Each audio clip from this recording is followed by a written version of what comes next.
Hello and welcome back, everybody, to the Conquest Cup here in North America. We're picking it up pretty much where we left off yesterday. Happy Campers versus Thick Gnomes for your casting entertainment, Sir Waltham and Dryad. Dryad, how are we feeling now that we're coming into our second day of the Conquest Cup? Yeah, very exciting to see how the teams are going to perform if there's something that they prepare after the losses that they took yesterday. So it should be very, very exciting to see what they have to bring to the table, what maps they want to play. Maybe there's surprises with maps that we haven't seen before, and that should be really interesting because of the variety that we can have and maybe even the compositions that they decide to play. Certainly. For those of you who weren't here yesterday, I'll give you a quick rundown of how Conquest works. It's a familiar game mode from some other games, but it's a little bit new here in Overwatch. Basically, the concept of Conquest is there are 3 zones around the map. Each team has to attempt to control those zones. And from then on out, it's basically deathmatch. The more zones you control, the more points you get per kill. So those zones can be very important. But Dryad, there have been times where we've seen teams win even just kind of disregarding the zones, just getting those hardcore kills right out of the gate. So a lot of different dynamics going into play here. Yeah, and I think that's going to be really, really important coming to the ace matches is trying to get those kills over maybe getting one of the stones. It's going to be really interesting to see if the teams are going to have a new strategy that maybe we haven't seen before. But overall, that's what we're expecting. And talking about bans, we actually already know what this team's bans are going to be. They're going to be Lucio and Sombra. So one of the main abilities that we were talking about yesterday, that EMP that is so strong to win team fights, is not going to be there anymore. Yeah, and when you talk about these types of game modes, I always like to consider how the Lucio ban is going to affect them as well. You have to get across the map to get all the different zones under your control. So not having that Lucio in there might throw a wrench, might make this a little bit slower of a game style, of a play style. And of course, you have a lot less opportunity for those power plays. That is when you control 3 of the zones. Basically, they get locked down. Your team can go in a killing frenzy, but that seems a little less likely with Lucio being out of the mix and not quite able to provide that speed boost. Yeah, that's right. And Lucio is a really fun hero for especially the compositions that the teams decide to play. You want, like you were talking about, a lot of speed that it seems like we're not going to be having. So I really want to see how teams decide to adapt to these changes. I feel like Sombra is not that big of an impact besides EMP, but overall teams should be able to play other heroes and play other tanks, other DPS that should work just fine for them. Absolutely. As we look ahead, you did mention that we are going to be heading into King's Row, a different set of maps than we were kind of experiencing yesterday. It's going to be Lijiang Tower as well as King's Row here for the playoffs. We'll have a little bit of a different combination, hopefully coming out should we get to that finals, or I guess when we get to that finals option moving ahead. But this only opens up more opportunities for me here, Dryad, and I'm excited to see how we mix these up. Yeah, I'm really excited to see how King's Row is going to work for this team. So we know King's Row is overall everyone's favorite map in Overwatch, and seeing what they decide to play here, we might see some brawl that we actually saw yesterday. We might see some dive, and all those compositions that should be interesting. I think from what we see, the space that it's on the map and the corridors, seeing it that would be really, really good. And we can already see coming out of the gates, Happy Camper is going to be in blue. It's going to be the Thick Gnomes in a red, some familiar names from yesterday. Each team starting off with a comfortable cap onto 1 zone apiece. It's now going to be Zone B, being contested by the Happy Campers, starting to get that flip over. That's going to serve them well if they can get these initial kills, but right now it's looking a little slow. Very interesting also to see that May for the gnomes and how much value it can really get. There is a lot of speed going through for both teams. So the velocity and how you decide to use that Maywell might be really, really interesting throughout the match. Happy Campers pulling ahead so far. They're managing to get the lion's share of the kills. That 8-bit coming out and getting the Taze onto the Wrecking Ball. Not quite able to close, but the Doomfist is there and ready to roll. Getting a triple off the back end. Now the Happy Campers are starting to pull away with a comfortable lead. And this is something that we don't see that often, taking that lead right at the beginning of the game. They have a 12 points versus 3, and yeah, they can make that comeback, but it needs to happen now before it really is too late. Once teams start getting more and more like we see it happening right now, it just turns into an impossible mission that they can't come out of. And we already see Monster Robot really trying to tear up there with the Doom Fist. The Zone A is the last stand for the side of Thick Gnomes. Otherwise, the power play will all go in favor of Happy Campers. 8-Bit Nerd trying to cause some space, get that zone able to be locked down by the Happy Campers, and the kills coming through even aside from that with a Primal onto the far in mid-air. Just the cleanup from Happy Campers, and this is going to be the power play coming through in just a moment. Yeah, and Happy Campers having an amazing performance so far. 27 points that we see, and so many ults as well coming through. They're going to have Blade, they're going to have Self-Destruct, and every single ult they could need to survive and to get those kills coming through in the power play that's happening right now. However, we do look to YB has that Blizzard to come out, hopefully defend the team, but no, YB gonna be taken down instead. Happy Campers looking to just tear things up. Going to be the Meteor Strike now coming out from Monster Robot. Continues to get these kills. The Genji Blade comes out, but the Snickers didn't even need it to get the Ana in the start, or to get the Mercy in the start, or rather. Power play will end with just under halfway there for the Happy Campers. And that was really, really successful. They started that power play very slow, but once they took control of the situation, they just completely destroyed the Gnomes. They are not looking good at all. 46 against 4 points only, and it just seems like it's going to be extremely hard for them. Some changes need to be made. It seems like that meta we were talking about is not working, and McCree, with the idea of getting a few picks very early on, is not really doing its job. It is certainly not. We'll see if Vinicius can perhaps make something happen a little bit differently with that Pharah up in the sky. However, it is zone majority given over to Happy Campers. They do have zone B and C. And they're going to get a little bit more point value here moving ahead. Monster Robot gets an early kill onto that Moira, meaning that healing's not going to be there. Thick Gnomes, a little bit of an uncomfortable position, really caged up in this streets area of the map. And 8-Bit Nerd going to be pushing up with their Diva in False Swords, really trying to get this possession and positioning. But the turnaround does come through for Thick Gnomes. Not going to quite be enough, though. It looks like their manpower just isn't there, Dryad. Yeah, that's right. And one of the main things that is happening right now is that Zenyatta from Happy Campers keep getting kills over and over again. This is something that I love to see happening on this mode, where Zenyatta is enabled to create more damage resist. One of the funnest things about this hero. In the meantime, just Thick Gnomes having a really hard time right now. Some kills coming through, but it doesn't seem like it's going to be enough for them to make that comeback. Yeah, especially taking down that Doom Fist by Green Arrow is going to be a good opportunity, but Snickers brings out the Blade, tries to equalize, and does! Gets 3 kills with it. The Transcendence to keep him alive even longer, certainly going to be helping. I believe that was 5 kills at the end of it for the Snickers. 5 kills that we just saw for Last Snickers, so looking really, really good. And if that wasn't enough, now they have the power play coming through.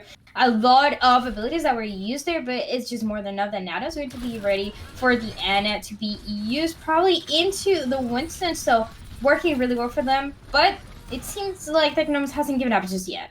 They have not. In fact, they're pulling some kills ahead. They're going to only be getting minimal score value for them, but they're going to be walking away with at least something. Happy Campers really trying to get in there. We see that 8-Bit Nerd kind of caught in the mix here, but their Diva's going to be there to bail them out as they pop the Primal and ready to rock the rest of this team.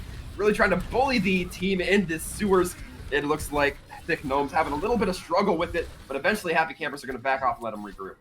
And this is definitely a very, very stretched corridor where you don't want to be trapped with a Winston using Primal Rage. And that's exactly what happened, looking really good, almost 90 points for Happy Campers. They are going to be taking the victory, but some ults as well coming for Thick Gnomes might give them the opportunity to get to more points for themselves. They are going to be having that Graviton Surge as well as that rally, and we'll see how that works for them.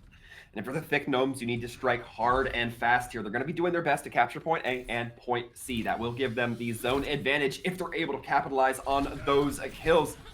We can see now Happy Campers going in with that Doomfist, trying to get some leverage onto Thick Gnomes, but not quite able to find it. Steel, however, finding a little bit more as they take down that brick.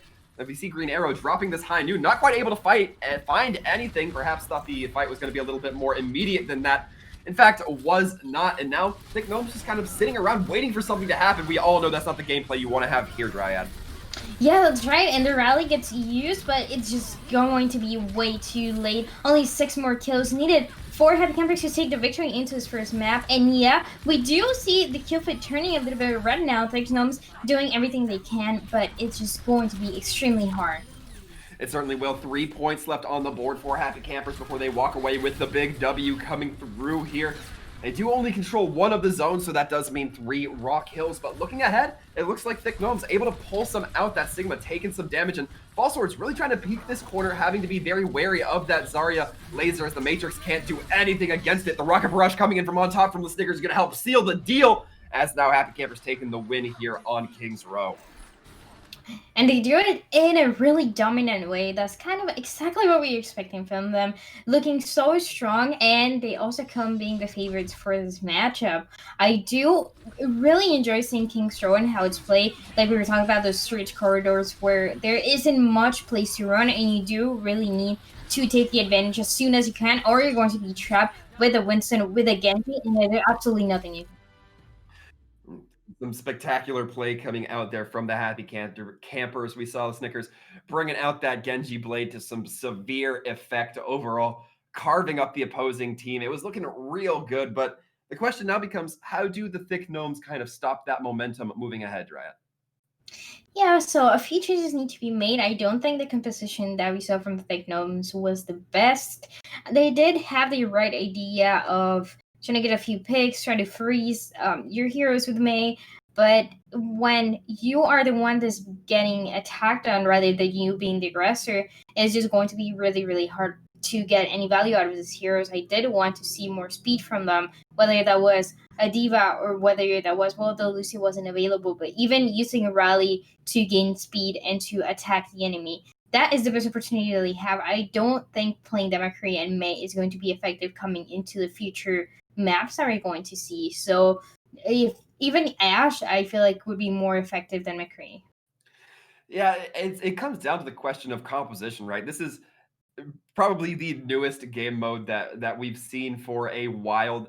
There's a lot that you can kind of question, like, do we take a very hit scan based battle? Do we go with something speedy, something brawly? There's a lot of different options, a lot of different ingredients you can put into that cake. But at the end of the day, it's eventually just going to be a learning process. And I think that these teams are definitely taking the harder end of that deal. However, I do see that our next map is looking like it's going to be Lijiang Garden here, Dryad. What do you think that spells for us?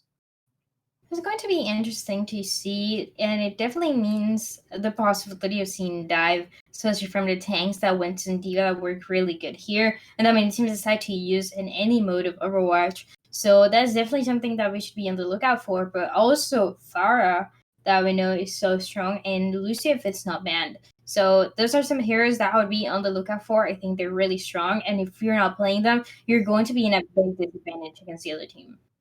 Certainly, and I am getting word that we're actually going to be seeing a little bit of a substitution coming in from Happy Campers. As you can tell, they're taking this a little bit seriously, putting in their better players, putting in perhaps some players they want to try out differently. Monster Robot, who I believe was playing the Doomfist early on in King's Row, now going to be swapped out for Sunwalker. So very excited to see how Sunwalker performs, especially, I guess, shoulder to shoulder against Monster.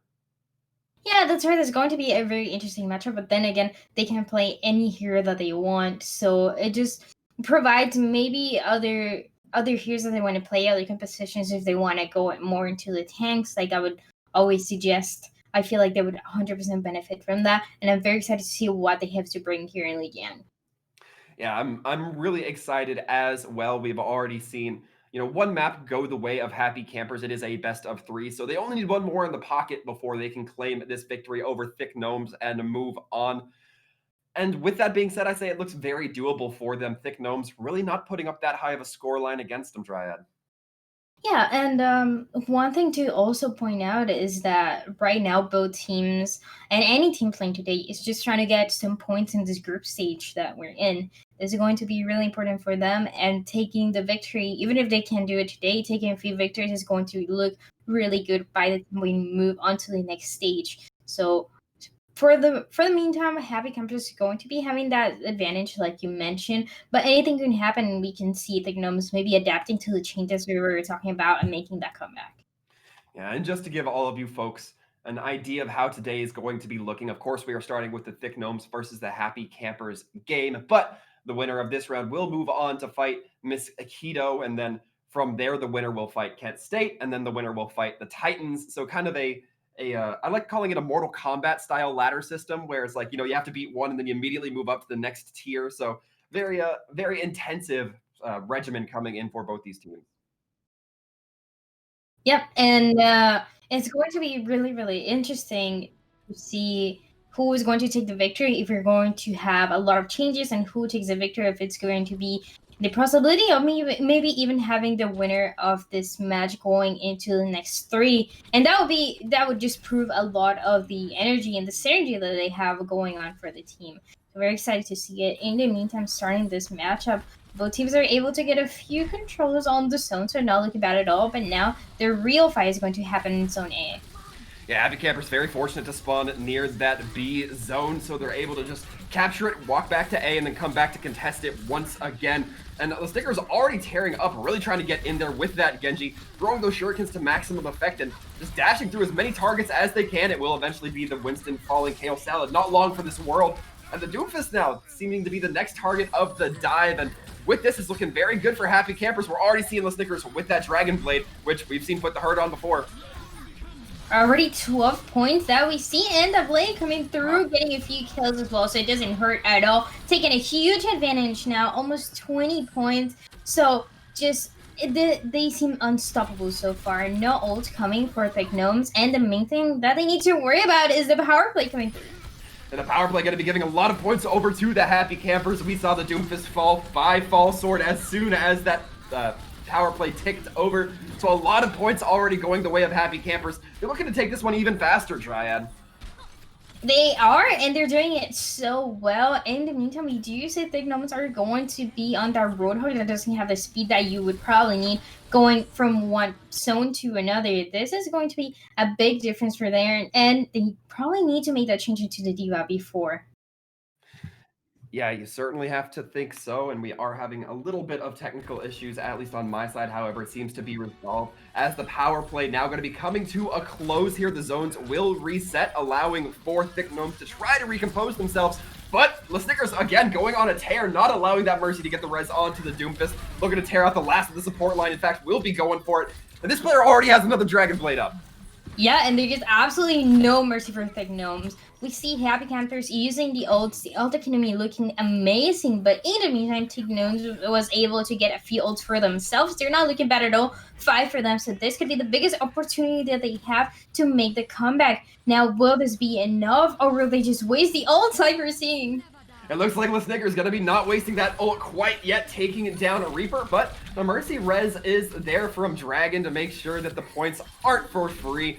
And similarly, coming in for Steel, the res coming in big. The Snickers able to get brought back into the fight, or excuse me, 8-Bit Nerd able to get brought back in. Now, we're seeing that Meteor Strike come into effect, tries to close down on the Genji, but it's going to be the Snickers able to dash back out of there, but not able to stop the Seismic Slam, and Fall Sword's getting pulled out of the mech during the remech. Does get the double for their efforts, though, so this is looking very scrimmy, Dryad.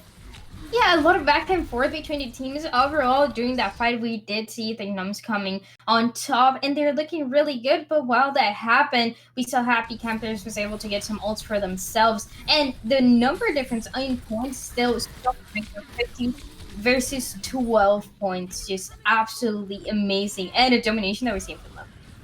Now Zone B looking to be contested by Happy Campers, but it can't fall if you're on the side of Thick Gnomes. They really need to maintain this. They do manage to get the kill onto 8-Bit Nerd. No Winston there as well. They managed to flip Zone A before Zone B gets captured, so they won't have that power play against them. They are still going to have to fight a little bit of an uphill battle, especially with this Genji Blade going online. The Snickers already taking down 2. 8-Bit Nerd soon to fall afterwards, and now Reaper just trying their best to equalize, getting the double with the Doomfist, peeling a little bit off of that D.Va, but the D.Va bomb goes out. The self-destruct trying to claim does find one, and so far Thick Gnomes still looking a little bit rough in this fight.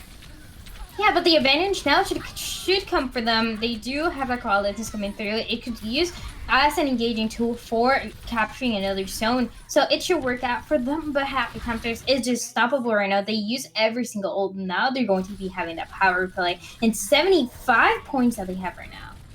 They're definitely looking to build that lead up even more, make it 75 to 78 to 81. It is going up at blazing numbers here, Dryad. Just like that, they wipe the opposing team. Yeah, now they're going to confront them into this last territory, which could mean one last fight, maybe 2 more fights that we're going to be seeing from them. That power play is about to go off, and that blade as well. Another blade coming out from Snickers, drops the blade, gets 2, both the supports out. and make it a third onto the Tracer. It's looking great for Happy Campers. They're going to get another zone capture, and that means 4 points left to victory. And it doesn't seem like there's anything that the Gnomes will be able to do. They do have a few ults for themselves. They use Valkyrie and Coalescence, but it doesn't get any kills, any value so far, especially with that Transcendence.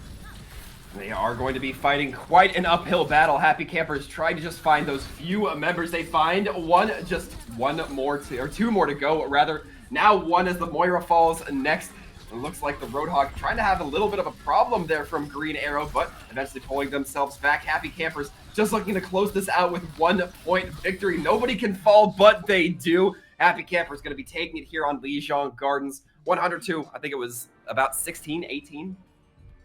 Yeah, and Happy Campers just look so strong from beginning to end. I think we only saw one fight that was won by the Gnomes, and that was just because they had 5 ults. So they saw themselves in the advantage, and if that's exactly why you need to take the victory, if you really need those 5 ults, then that's definitely something that should have worked on throughout. Unfortunately for them, I'll see them being defeated by Happy Campers. Happy Campers, very excited to see how the matchup is going to go against Mosquito next.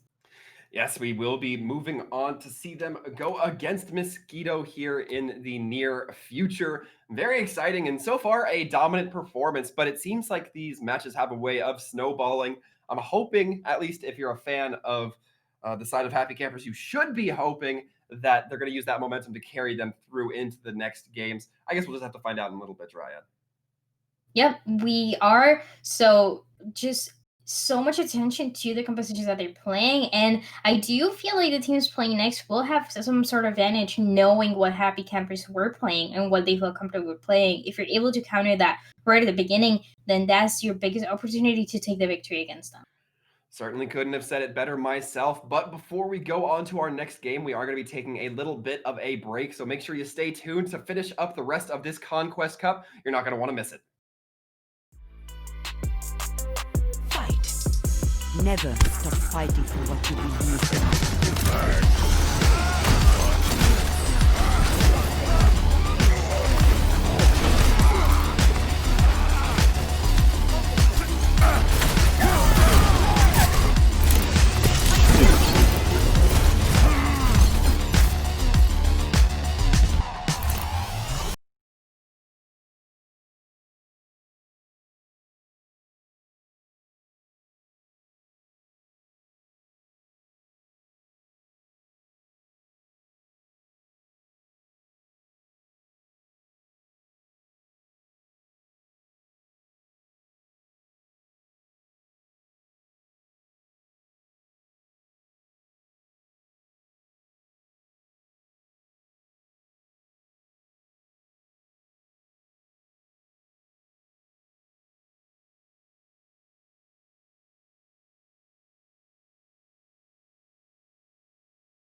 So you queue up for Overwatch Ranked, only to be greeted by this, which then leads to this, and oh no, Reinhardt, what are you doing?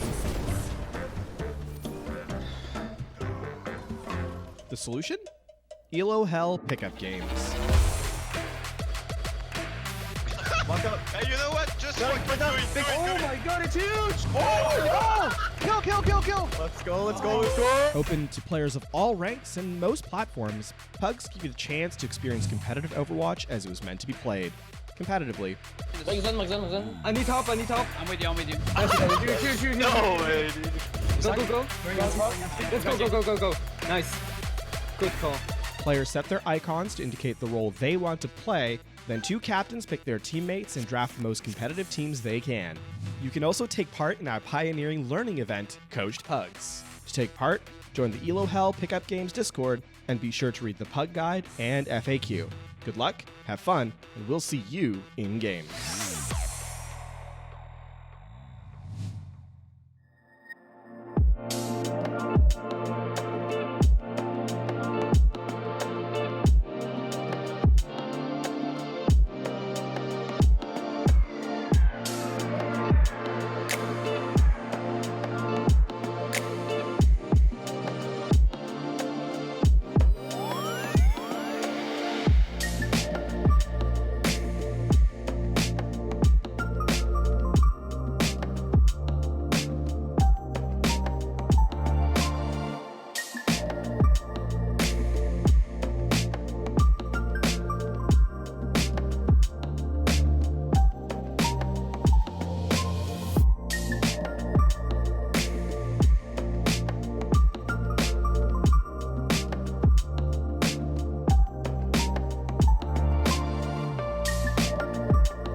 Uprising Academy. They lay down the shatter. Let the bodies hit the floor. Uprising Academy at 95%. Right now with Hydra building up to this Bear Barrage so quickly. Oh, and asking. Double kill in the back with the pulse bomb from the high ground. Aerial assault with that mine. Impact, se escucha de baja gritar campeón a Sky Foxes.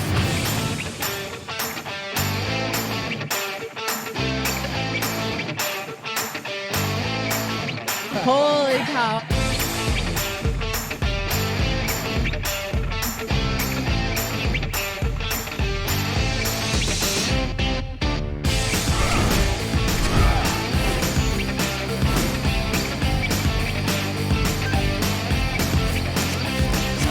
And after 42 consecutive losses, the Shanghai Dragons get their first win. 8 teams enter this weekend.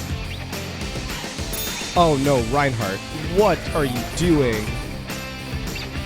We've got a clip with minimal information. It's time to break it down. Speed, 25%. Go. Figure out what this man's SR is. Keep fighting until it's for sure lost. Winnable!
Hello and welcome back, everybody, to the Conquest Cup North America.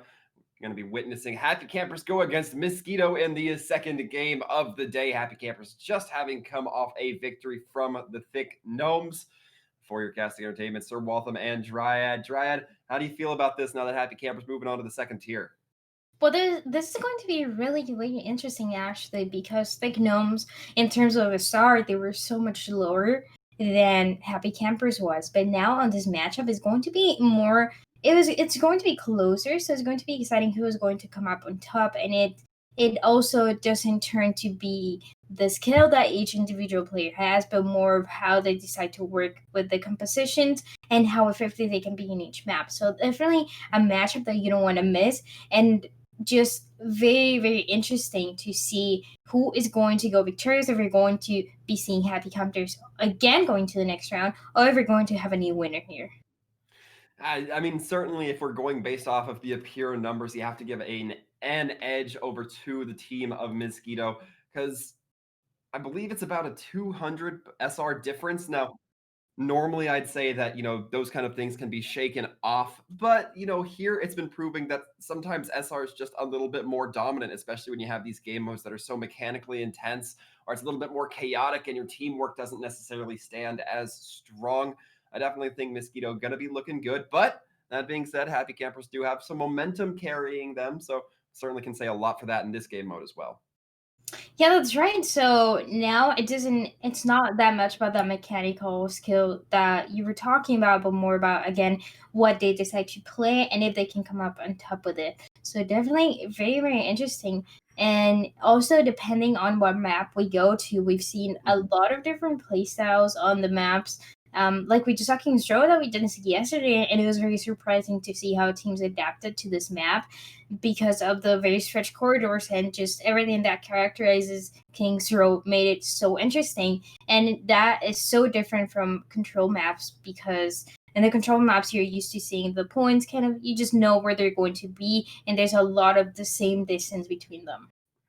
Certainly makes a little bit of sense as we look ahead. Once again, it's going to be Kings Row or any of the three Lijiang maps rather in the rotation. We will be starting on Lijiang Garden here for this match. So we'll see which one of these teams comes out dominant to start. A little bit of a repetition from what we just saw last round, but I'm certainly not against it, Dryad. A lot of action can be had on Gardens. Yeah, definitely. And then we can expect the same sort of composition from Campers. That is going to be pretty interesting. Or maybe they are practicing and decide to go with something different. A lot of adaptation that's going to be necessary to take the victory here. But from what we see, we're going to have that double bubble composition going on for Mosquito. And that should give them a big advantage in terms of the tanks that they decide to play.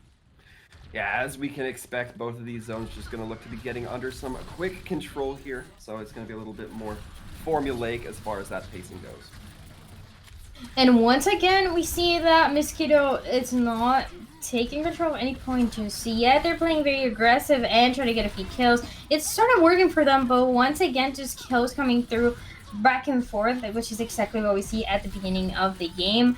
And then we start seeing one of them coming up on top and being unstoppable throughout. So far, looks like Happy Campers happy to walk away with the points they have in their pockets, as well as the possession of Zone C. Sela Snickers now trying to just get that Genji Blade charged up, but they're not going to find as much success this time around. In fact, getting brought to their knees. Both DPS now gone for the Happy Campers. Going to be looking to struggle just a little bit here as they're starting to get pushed up upon by the side of Mosquito. It's not looking great for them. Mosquito, in fact, going to be flipping point B, and they're looking to get their teeth into Zone C as well. Yeah, that's right. So will they be able to do this? The points are very, very even so far, 7-9. Not looking bad at all for any of the sides, but in the meantime, the advantage should definitely be going for Mosquito here. A few very important ults coming, including that Graviton Surge. The res does go through, but it doesn't revert any of the points, just the manpower back onto the field. And Mosquito perhaps took a little bit too long in getting that first point A captured. Now it's going to be the side of the Happy Campers pushing up onto them, really getting up in their face. And now we're seeing Happy Campers trying to pull back from the loss of Chamomile. We're seeing Sunwalker maintain the damage with these pulse pistols, trying to find the pulse bomb, but doesn't. Instead, just eats a rocket. The rocket barrage then coming out in quick order, comboed with the grab. Zenix setting up their teammate just perfectly for that. The teamfight was just won with that barrage so strong. Now they are able to take a big advantage, 10 points to their favor. And now what they're looking for is getting control of Zone C so they can have the power play, which gives them a really good position to get even more points. We're seeing Los Niggers switch on to that Pharah. They're going to be matching Raz, who we're witnessing right now, trying to deal that damage in. Raz buying themselves a little bit of space and then quickly going into Los Niggers, trying to deal that damage in. But that Mercy from Steel going to be keeping them up for quite a bit. It looks like Happy Campers are going to be striking back, trying their best anyway, but they're still not getting as many points as they need. Yeah, they are still missing a few points, but it's not too bad that they can't make the comeback. They do have the opportunity to do so. The main thing would be getting these next few kills. One of the advantages that they could have is from getting one of the supports that would help them out so much to then take out the rest of the team when they don't have the support. Happy Campers and Mosquito both going to be having a little bit of a Tracer duel going down here. Vinny G and Sunwalker both taken out of this fight for a moment. Happy Campers do manage to lose one, but they trade it back with the kill onto the Pharah. So being contested, however, by Mosquito's team. It's going to be that 8-bit nerd jumping in to try to save, try to contest a little bit. Will be successful in that, and a late Primal Rage coming out from Dishware might buy the amount of time that Mosquito really needed to get themselves locked in here. A return barrage coming in from Raz will get one with the follow-up onto 8-bit nerd. And so far, Mosquito are getting some kills here, but now the scoreline's starting to equalize, Dryad. Yeah, and this is once again something that we don't see quite often, but this is how close the teams are in terms of SR and the skill of each individual player. 30 to 31 points, and it keeps going up for both. So both have the opportunity to win, just depending on who wins the next few fights. They have to be very determined by the ult usage and by the ult economy as well. Mosquito does have that man advantage as there's the Moira no longer on the field for Happy Campers. And so far, Mosquito taking well use of that advantage. They're looking to really put the pressure on here. In fact, they're pushing ahead, trying to throw in some rockets is Raz. Trying to really get that damage in, does claim a few, and now Mosquitoes can regain their footing, capture point B, and have that zone advantage. They are going to be having the zone advantage, which is so important, knowing that it's right in the middle. But once again, a few points that are coming through for both teams as well. So it's still not decided who's going to take the victory here. We still haven't seen any power play, which is so important for any team to really gain more points and feel more comfortable knowing that they can win. It really can be a powerful tool here. Snicker's going to be dropping the Rocket Barrage. Speaking of very powerful tools, coming in and just knocking everybody loose, not allowing the side of Mosquito to really push up. But now Happy Campers capturing Zone B as soon as their Zone C falls. And the Snickers going in on the chase, taking down the opposing Pharah. Looking so good for Happy Campers. They are just a scant few points away from their opponents. Diva Bomb is going to be going in overhead, claims one, that is the Mercy, so no res available. The question is now, can Happy Campers pull it through? The Coalescence is going to be coming in from Chamomile to try to keep them up and online, as well as put a little bit of damage there in onto the point. Zone C still trying to be contested here, still trying to get flipped over, but it looks like Happy Campers are going to take a quick break due to the tanks just having so much power on the field right now, Dryad. Yeah, and both support ults that we saw being used by Happy Campers, so now they're not going to have it for the next few seconds. We know that Coalescence can be built up very, very fast, but there's still the number for both sides is very, very even. For now, Happy Campers taking advantage for just a few seconds, but overall, Mosquito has been really good at making that comeback when they need to. They also have the barrage coming through, so if it's not blocked, that might be exactly what they need with this power play. The power play is coming in and online. Raz trying to stop it in its tracks by dropping the Rocket Barrage. Not going to quite be happening, though, as it takes down just a few. And Happy Capper still able to walk away with a couple kills. Sunwalker feeling the pressure there of that Winston, of the Diva, really pushing forward onto that Tracer. But now, Happy Campers get the power play, use it to their advantage, and now have a point lead. Now they do have a 20-point lead, and it's going to be so much harder for Mosquito to try to regain those points. We've seen them be able to win about 10 points when they're in a disadvantage, but now definitely not as easy as they would like it to be. Diva Bomb over the top takes down Zenik. It's going to be that Pharah from Linsnicker saved only by a Zarya bubble. It's now going to be Happy Camper still leading in terms of manpower. The res coming in onto the Snickers. Gonna be saving them for the time being. Zone B looking good to go in favor of Happy Campers. That's right. So 73 points that they have on the Temek, not looking bad at all. As well as the Elder Academy that's looking really strong. That Collins is being used as well to keep the team alive. We did see that kill into the fire, but that shouldn't affect them too much. It doesn't look like Happy Campers are at all too bothered by it at the very least. They're going to be throwing in a couple of ults here. The Primal Rage most notably to buy some space and get that Zone A possession taken as easily as possible. However, the Coalescence is going to be coming up from Sweet Pea, keeping everybody healed up. Now Mosquito going on the offensive, trying to get these kills and succeeding in that fact. It's going to be a lot of members taken off the map by that Primal Rage. Just the one, the D.Va and her mech, I suppose. But so many ults that were used right there. Now they're going to have a lot of trouble if this rotation connects really well with the enemy team. This is the biggest opportunity the Mosquito will be able to have to make that comeback because their numbers and points keep increasing for Happy Campers. We are seeing the Rocket Barrage come in from Snickers. It does take down one, or rather the follow-up from it does, but Snickers taken down. That stationary target just so easy to hit sometimes. And Happy Campers still managing to so far successfully defend this Zone B. Bob does run out onto the field. The D.Va Bomb forced out as the D-Mech comes through. Fall Sword's taken down while remeching. An unfortunate spot that's going to cause the zone loss of B.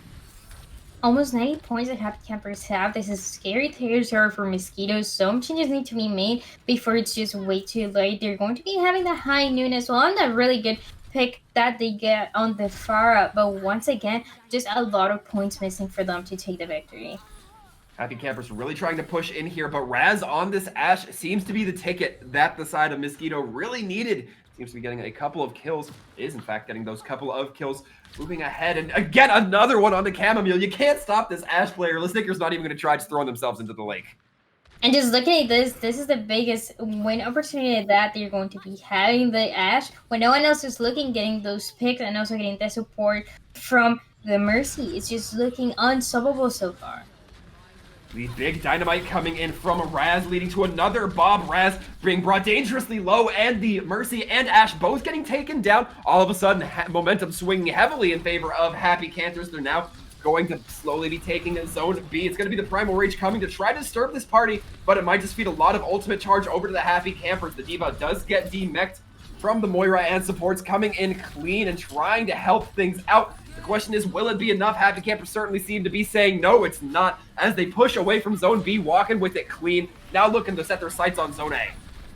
And the moment you let Happy Campers take the advantage, you're not going to stop trying to take the victory here. They keep getting those kills, only 4 missing, and just with this blade, it's going to be more than enough. Yeah, the Snickers actually bringing out the blade at the last moment. I thought we weren't going to be seeing any of it as that switch onto the Pharah came out, but the Snickers being kind enough to show us a blade at the last moment, just as a little walk-away gift, I suppose, Dryad. Yeah, but right at the beginning, the points were so close that we didn't really know who was going to take the victory. They were about 40 points each, and no one was really take the advantage. Every single fight was so even that it was until we saw Happy Campers building some ults and using them all at once that we really got the opportunity to see them popping off more. Now, I still think Mosquito has the opportunity to make that comeback. It just, some heroes weren't really working for them, and I think that Ashe was being effective at the end, but it was just way too late. So a few points came from that, but it just wasn't enough to take the victory. Now, a few adaptations need to be made once again, and going into the next map as well, how they can change it. We know that the map that we just saw, it was very good for a dive composition, which is why it worked out so well for Happy Campers. Certainly did, and you had a point there, the Ashe coming out for Mosquitoes, looking really good. I liked seeing Raz on that composition. It seems like a lot of times, from what we've seen in the Conquest Cup, I believe Raz hopping onto the Reaper when we saw them yesterday, now hopping onto this Ashe, looking like a very dominant player here. I think Mosquito do very well to enable them as we look into the games forward. Yeah, and one of the main things that come into playing the DPS and the supports is that you need a lot of peeling from your team. If they are giving it to you, then that's the win condition that you have. And playing around Ashe, if it's necessary, it should work out just fine. Usually you would expect the tanks, if we see a Winston, a Zarya, or a D.Va working together, whoever that we see, you would expect them to take the initial picks, being very, very aggressive, but seeing Ashe doing this, obviously working along with Mercy, it's just exactly what you can expect, because then you can have Bob into the next fight, and we know how that 7 player works. You certainly do. It provides a lot of staying power. It provides a lot of just line of fire, a base of fire, if you will. But looking ahead, I don't know if we mentioned it earlier, Dryad, but I believe that the swaps or the bans rather were Lucio and Sombra for this matchup. So no surprise to see them kind of still being held out there. But as we do look ahead, looks like it's going to be Lijiang Control Center coming up next. A little bit more of a brawly map, I'd say. This is kind of what I expected to see out of Conquest. Yeah, and it will be really, really interesting to see if we are actually, in fact, going to see that brawl or if teams decide to go with something else. Usually, it's a very interesting map. The entrances are in the best for the teams if one of them takes advantage. That's why we're used to seeing that Symmetra teleporter being so effective. And I'm wondering if that's one of the heroes that we're going to see. Sim seems like a risky option in here, especially since you have to be so mobile. Sim, a very stationary character that I think necessarily wouldn't exactly enable a playstyle or it be enabled by a game mode like this. But that being said, you could say the same thing about Torb, and I think we've seen him a couple of times. So, I mean, again, I said it before, an experimental mode, you definitely have a point there. We can see pretty much anything come out when it's this new.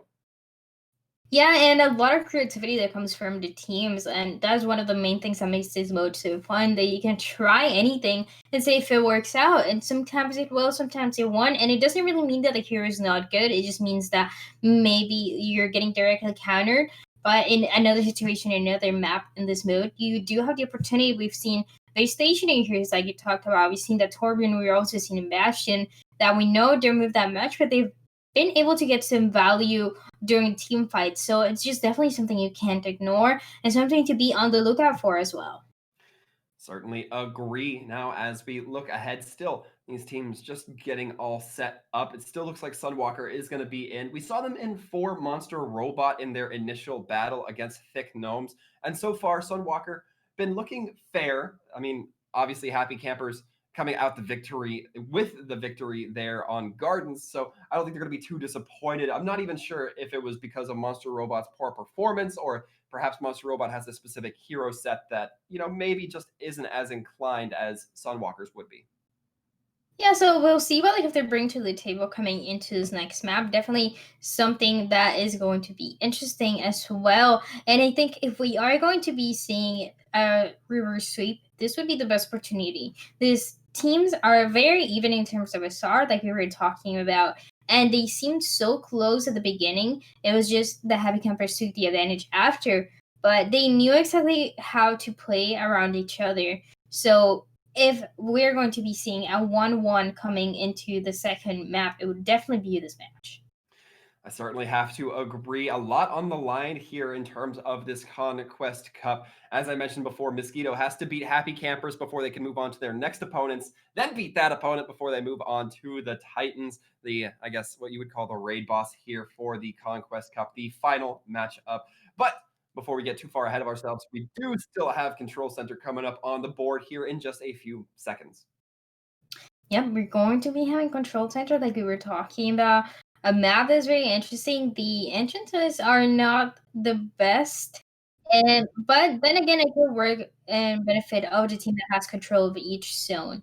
So very, very interesting to see. We are going to be seeing what it seems like that Genji dive composition coming from Happy Campers, which has worked so well before that I don't blame him for it. I certainly wouldn't. Listickers seems to be, favorable towards that Genji. However, as we can see, both Zone B and C getting controlled rather easily by these teams. It's now going to be the rotation towards A that they're both going to be coveting. Looking to get that initial progress are the Happy Campers, as it looks like Mosquito just content to let them have it and hold Zone B, really lock that one down. And this is definitely a very interesting strategy, and I want to see how it turns out. They do have the Diva and Zarya, so a lot of damage is going to come from the center. They don't have as much protection as they would want for their supports. And Happy Camper certainly not going to be having that much defense either, as I believe it was Vinny G taking down Sunwalker early on into the fight. However, the fight now breaking out heavy and full. Falsor is able to take down the Zarya in Zenith. And now Happy Camper still looking like they're going to be moving forward, getting that Zone B, but Zone C has already been flipped. They're not quite able to get the power play. 10 points for Happy Campers, looking really good and just trying to take control of as many zones as they can. And once again, now they're going to play a little bit more aggressive, trying to get those ults. They do have the blade coming through, which we know how that goes. We are going to be seeing how it goes. Sweet Pea taken down during the coalescence by the Snickers with that Dragon Blade, getting just the one, but you're canceling out the sustain ultimate of that coalescence. Moving ahead, Happy Campers now pushing through this doorway, trying to get into zone C. The Snickers playing perhaps just a bit too far ahead. Diva Bomb going in, takes down Steel. Losing that Mercy means no res available on the field. It's going to be a little bit tougher for Happy Campers to sustain and recover from any mistakes they made, but with Raz going down, that is a large amount of shielding and tank presence gone for the side of Ms. Keto. As well, points just continue building up for Happy Campers. They're looking to get into this zone, although they're not having any luck just yet, Triad. And I really actually like what we saw from the Genji, playing a little bit more defensive, even if the blade was being used. Now they're going to be going more aggressive. Mosquito doesn't want to give up just yet, and they completely clean up this zone.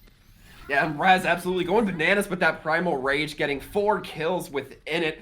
I've never seen a Primal Rage be that effective in this type of game mode, but there you have it. Zone B going to be captured by Mosquito, and they're looking to set their sights on A now. And they do have the opportunity to do so, getting those few kills, but now they don't have any ults coming through, so they're going to be on a disadvantage. In the meantime, that coalescence that we see coming through as an engaging tool should work really well for them.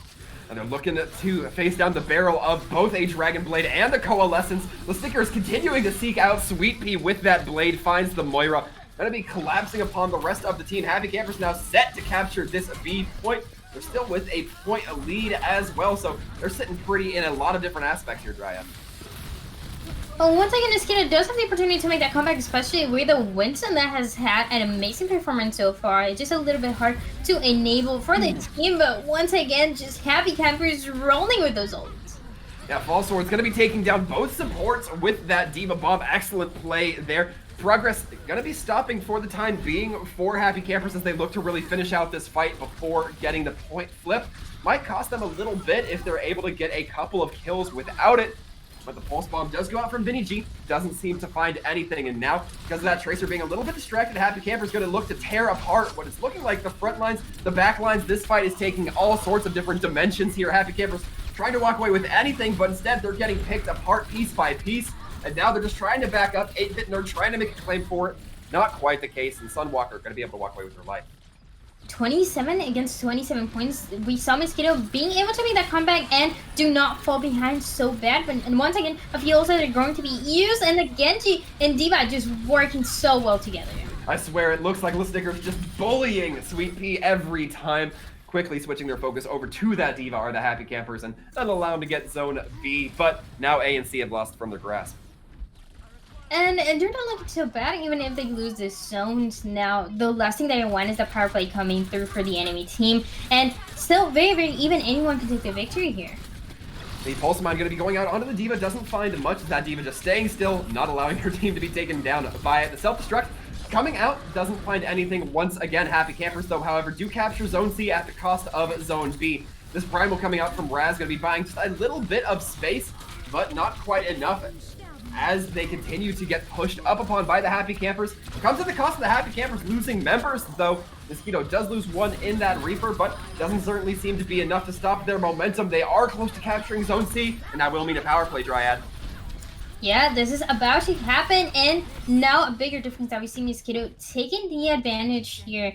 Now, they're not looking too bad just yet for Happy Campers. They still have the opportunity to make that comeback, and not a lot of points, but as I say that, they just gained so many more that is going to be really hard for Happy Campers. Yeah, any loss that the side of Happy Campers takes will cost them 3 times the normal amount, plus they're basically on a radar for the opposing team. 10 seconds left in this power play. Fortunately for the Happy Campers, Mosquitoes did have to spend a lot of time just walking into them, but the Death Blossom and the Diva Bomb coming in, getting one apiece. It's going to be a couple kills going in favor, giving Mosquito quite the lead here, 64-35. Yeah, definitely looking really good. So many ults used there, but you feel really comfortable. Now you have to take control of the zones again and just start all over. What can you do differently? And how can you get more points if you're Happy Campers? This is exactly what we were talking about, how both teams are doing so evenly that both had the opportunity to win this map. And it seems like Mosquito is going to be taking that advantage. Certainly will. Again, just a little bit of a slow fight. The Tracers 1v1ing here. Vinny G looking to take down Sunwalker, but neither one really falling too immediately. Vinny does eventually find Sunwalker holding Zone A for their team. Now we look on to point B, however, the giant central area of the command center, and it looks like Happy Campers finally starting to put some kills on the board for their favor. Rocket Barrage comes out. A lot of ultimates coming out for Happy Campers, but it does finally net them some momentum. Yeah, they're able to get a few points, but still a lot to work on before they're able to match up the points that Mosquito have. In the meantime, not any ults that are coming through besides that Valkyrie. So a big opportunity for Happy Campers to play very, very aggressive. They just need to be careful they're not getting picked up, and this is a really good start. Mosquito, in fact, going to have both their tanks back up as they lose their supports, knowing that they don't want to throw that money into a losing battle. Instead, they'll be pushing right in onto that central pillar at at Zone B, rather. And the Snickers trying to maintain high, trying to stay high, but it's going to be Vinny G cutting them down with those pulse pistols, really letting that Pharah know what's good. And with that, now it looks like the momentum swinging back in favor of Mosquitoes. They're slowly working on turning point B. It looked like a difficult fight for Mosquito, but they're able to make that comeback, especially Reaper Reno is so strong in this map, and I absolutely love seeing how much value it's able to get. Now, a bunch of ult advantage that Mosquito should be having, and this should take them to at least 90 points, so scary character against for Happy Campers. And the Diva Bomb gets thrown in by False Swords. Not going to be quite finding too much, excuse me, it was Dishware throwing it in. And now the Death Blossom on top of that, like a giant cherry on a giant cake. Zenek going to be finding 3 with it. A lot of points going in favor. Zone sees all that remains for Mosquito to take. And a few ults used, but it was more than enough for this. If they are able to get some value, that Blossom worked amazingly for Mosquito. And once again, now the difference in points just keeps getting bigger and bigger. Not ideal situation for Happy Campers, but they do have a few ults coming for them. And if they don't win here, then there's absolutely nothing else they can do. Yeah, a few ults is a very light way to put it here. Dryad a ton in the bank here. Pretty much everybody still going to be popping theirs first. The Snickers not even needing to use theirs to take down the Tracer, but Dishware with a quick response onto the Rocket Barrage allows the Snickers to be taken down. As we look ahead now, the kills slightly piling in favor of Happy Campers. The Diva Bomb going to be going out. A lot of line of sights having to be cut by Mosquito and their team. And suddenly with the res coming in and a couple more kills, it's looking pretty good for them so far. We're trying to see that Reaper just get up into the cut. Zenek trying to get really close to that Diva, as close as they can, in fact. But the kills looking fairly even. Happy Camper still managing to pull ahead, and just like that, they burst a couple more kills in their way. Looking great for them so far for this point to be captured. They're looking so much better, but unfortunately it doesn't seem like it's going to be enough. They do win the fight, but it doesn't seem like they're going to take the victory here, as only 2 more points left for Mosquito to take the win here. And that Pulse Bomb is going to do it. Mosquito going to be closing out with a little bit of an explosive finish there as we get them the second point, 1 apiece now due to Command Center. Exactly what we expected from these 2 teams because of how even they are in terms of the individual skill that the players have. Now we are 1-1, and we find ourselves in a match point where whoever takes the advantage right at the beginning of the fight will be able to take the advantage and take the victory moving into the next round. So a lot of pressure that both teams have, and they already know sort of what heroes everyone feels more comfortable playing. So if they're able to figure out a way to counter the damage coming from the other team, that will be the biggest opportunity for them to win. Certainly will. A lot of potential here coming in for these teams. Now, Dryad, for those of us who don't have necessarily an Overwatch brain or who aren't as intelligent, I'm speaking mostly for myself here. What was the difference that allowed Mosquito to overtake the Happy Campers this time around as opposed to what we saw in Gardens?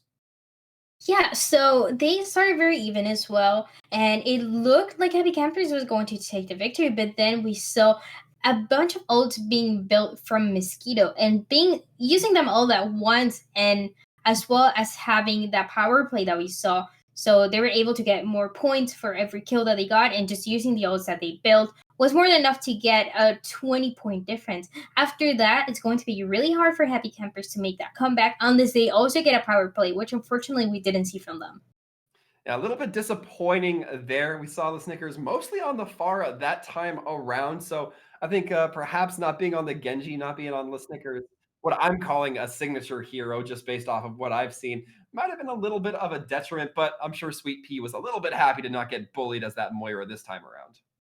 Yeah, and Moira has been such an important character. Now that you mention it, that coalescence and how fast you can build your coalescence is going to be so important for your team throughout every fight. We see the Moira being played for almost every team that we've seen just because it's so strong. And yeah, you do have the potential of running out of heals, but because there is so much action, so much brawl coming through from every single team, you're able to put in damage and to also gain those heals I need from Moira. And just in a few seconds, you're able to build that coalescence. So important for those fights where you know the enemy team is going to have ult and you want to keep them alive with the coalescence.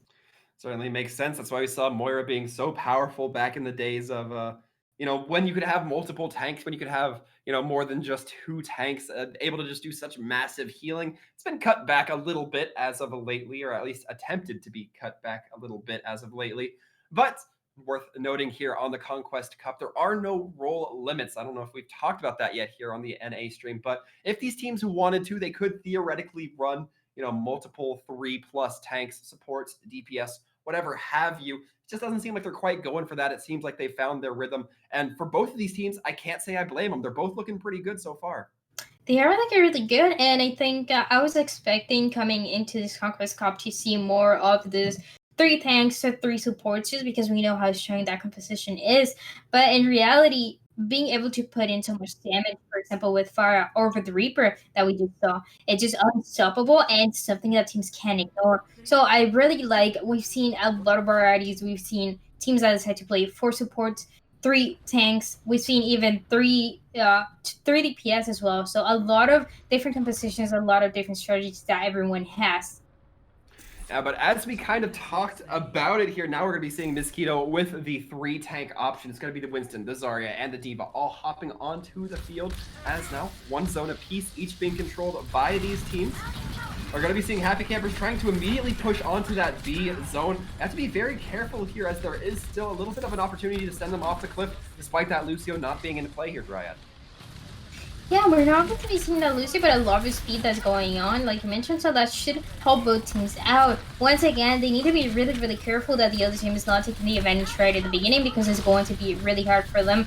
In the meantime, Mosquito is taking the advantage, getting control of 2 zones. So once again, if they're able to get that 3rd one, they're going to be having that power play, and the same thing that we saw before is going to happen.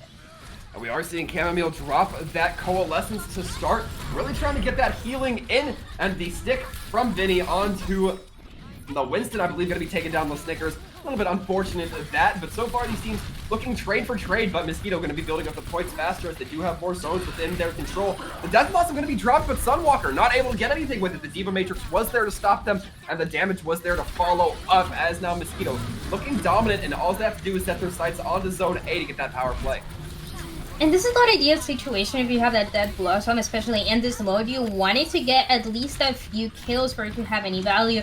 If that Dismiss Matrix for D.Va is available, you're not going to be able to do so. So once again, Mosquito playing really, really aggressive, taking the advantage that they needed to get, and also using a lot of ults, but the ult enemy is not looking bad at all. They should be able to hold that primary wage in just a few seconds. Happy Camper's looking a little bit weak, and it seems like Mosquito going to be able to smell that blood in the water will be collapsing upon their opponents. Now they will be looking to turn to that point A, but now that they've done that, they've dropped point B, it seems. And once again, a few ults that were used right there for Happy Campers. So the best situation that they have, they still can make that comeback, but the zones need to be controlled by them, which it seems like that's what they're doing. Mosquito is ready to attack.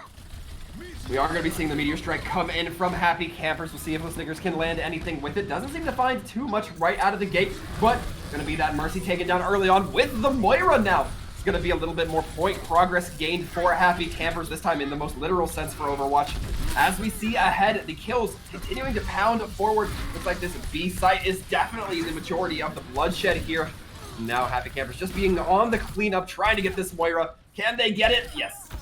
There you go, we see that Moira being taken down, but once again, So more even fight. I really like seeing Happy Campers being able to make that comeback. And now the main thing that they have to work on is just not getting killed like that, not getting those few picks that are going to be on the advantage for Mosquito, especially knowing that they have that Graviton Surge. So if the D.Va is not able to eat it, they're going to be in a huge disadvantage coming. Happy Campers at the kill advantage, but once again continuing to lose zone by zone. They only hold control of B right now and be forced to use that primal from 8-Bit Nerd. And 8-Bit Nerd now on the chase, looking to really get heady here as Sunwalker looking like they're going to take the long way around to regroup with their team. Yeah, some ambitious plays that we're seeing from the Winston, but at this point, you know you're going to be having that support coming through. Ooh, and speaking of supports, 2 taken down by Fall Swords. Seems like the D.Va's always finding some value in this game, but both tags, I guess, should be given credit for taking down the supports. Raz getting the primal kill onto the 2 of their own as the power play comes through. Power play that we haven't seen as much against these 2 teams just because of how even the fights are. But now it seems like Happy Camper is getting the best out of it. A few ults being used as well, and they are getting the kill into the Mercy. It's going to be Snickers trying to dive in, misses Raz on the initial, but goes in with the follow-up, and the clean is there. Happy Camper's actually going to be walking away from this, not giving over any points. That is huge for any type of power play. Sunwalker going to really be trying to throw in those Hellfire shotguns to clap the D.Va's face in as hard as possible. As we see them trying to push through this small choke area, Sunwalker looking like they're going to prep for that Death Blossom, but eventually it's just going to be the drop back. And that should have been a really, really good opportunity to use that Death Blossom because you saw D.Va using the Defense Matrix before, so you wouldn't had it being stopped. But then they ran back up because they knew that Death Blossom was going to be used. So playing very smart. Mosquito once again a huge advantage that they have, but Happy Camper still have that opportunity Death Blossom that will be used as well as a primary rage. Raz now going to be dropping the Primal Rage, trying to bully Chamomile and steal just a little bit, but Sunwalker trying to be the enforcer, but that Winston just able to leap away. Zone C does get captured by Dishware, not quite there to back up the rest of their team, but will give them the zone advantage here. As we look ahead, this Reaper trying to do their best to lay into the Rosaria, try to lay into the D.Va, not going to be finding it, however. Kills going both ways for both these teams, as is the Rez. Now we see Zenic trying to focus their targets. Not seem like they know quite what they want to look out for, but they're just going to throw the grab in and allow everybody to get focused down. Everybody locked into one spot. D.Va Bomb does force the team away. Also is going to be able to get remixed, no problems there. Mosquito having to invest quite a bit here, but so far looking very successful and getting some kills despite the efforts that Happy Campers are putting up.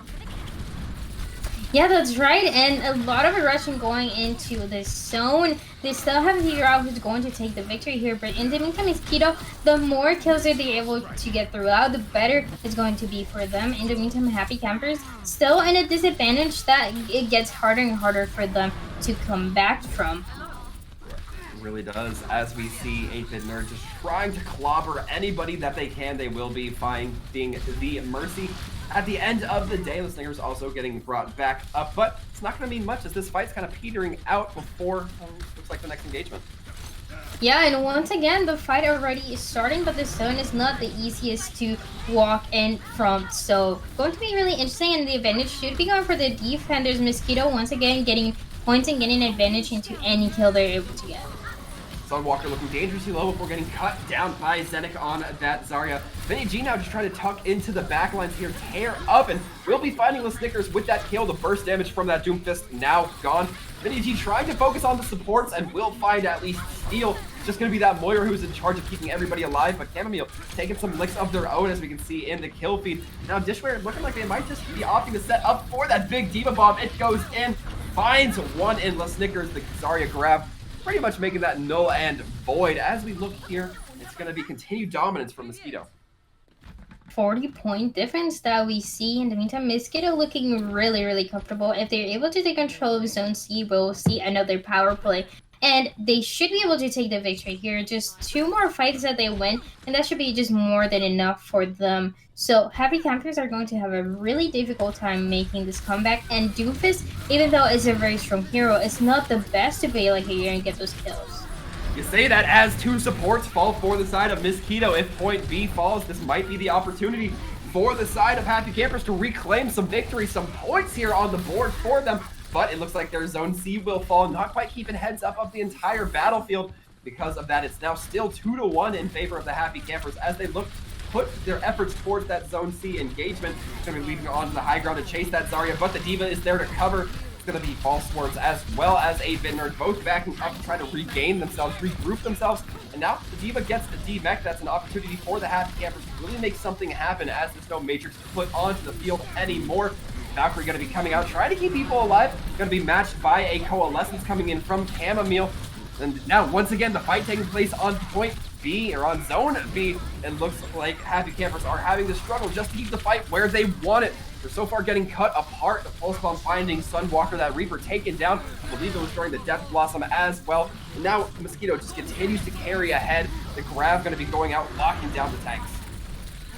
And 88 points that Mosquito has. In the meantime, it was a really, really long fight that we saw from Happy Campus. They were taking the advantage at some point, but once again, any kill that Mosquito was able to get would go into their favor. Only 10 more left to take the victory here, and it just seems like it will not be stopped. Certainly, especially as they've managed to get a back cap onto Zone C. Now Mosquito has zone advantage as well. Vinici going for the Pulse Bomb, finds it. It's going to be landing onto 8-Bit Nerd despite being stuck onto that Reaper. Sunwalker using the Wraith Form to get out of there, leaving the Monkey holding the bag, and with that, it's going to be enough kills to carry Mosquito to their second win, taking them in victory over their opponents. So Mosquito is able to take down Happy Campers here. Happy Campers was looking so strong in the first map, but I really like how Mosquito decides to adapt here. They make the changes necessary, they play really aggressive, and they really figure out how they want to play it. They're mainly playing for picks rather than playing to take control of the zone. So we saw many opportunities where Happy Campers had control of 2 zones, but not able to get any kills. And the main thing here is just getting those kills and getting those points. So I really like how they figure it out. I really like the positions that we saw and how aggressive they decided to play. That was definitely their win condition, and I'm very, very excited to see what they have to bring into their next match. Yes, of course, that next match going to be against Kent State Varsity. So definitely very excited to see these two teams go head to head. However, we will be taking a brief break before we head into that, just so the teams can get into lobby. So stick around. You're definitely not going to want to miss the last 2 matches of the Conquest Cup. Fight. Never stop fighting for what you believe in.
And just like that, our break is over. Thank you, folks, once again for joining us for now the third match of the day for the Conquest Cup North America. Going to be moving on with Mosquito versus Kent State Varsity. And for your cast entertainment, going to be Sir Waltham and Dryad.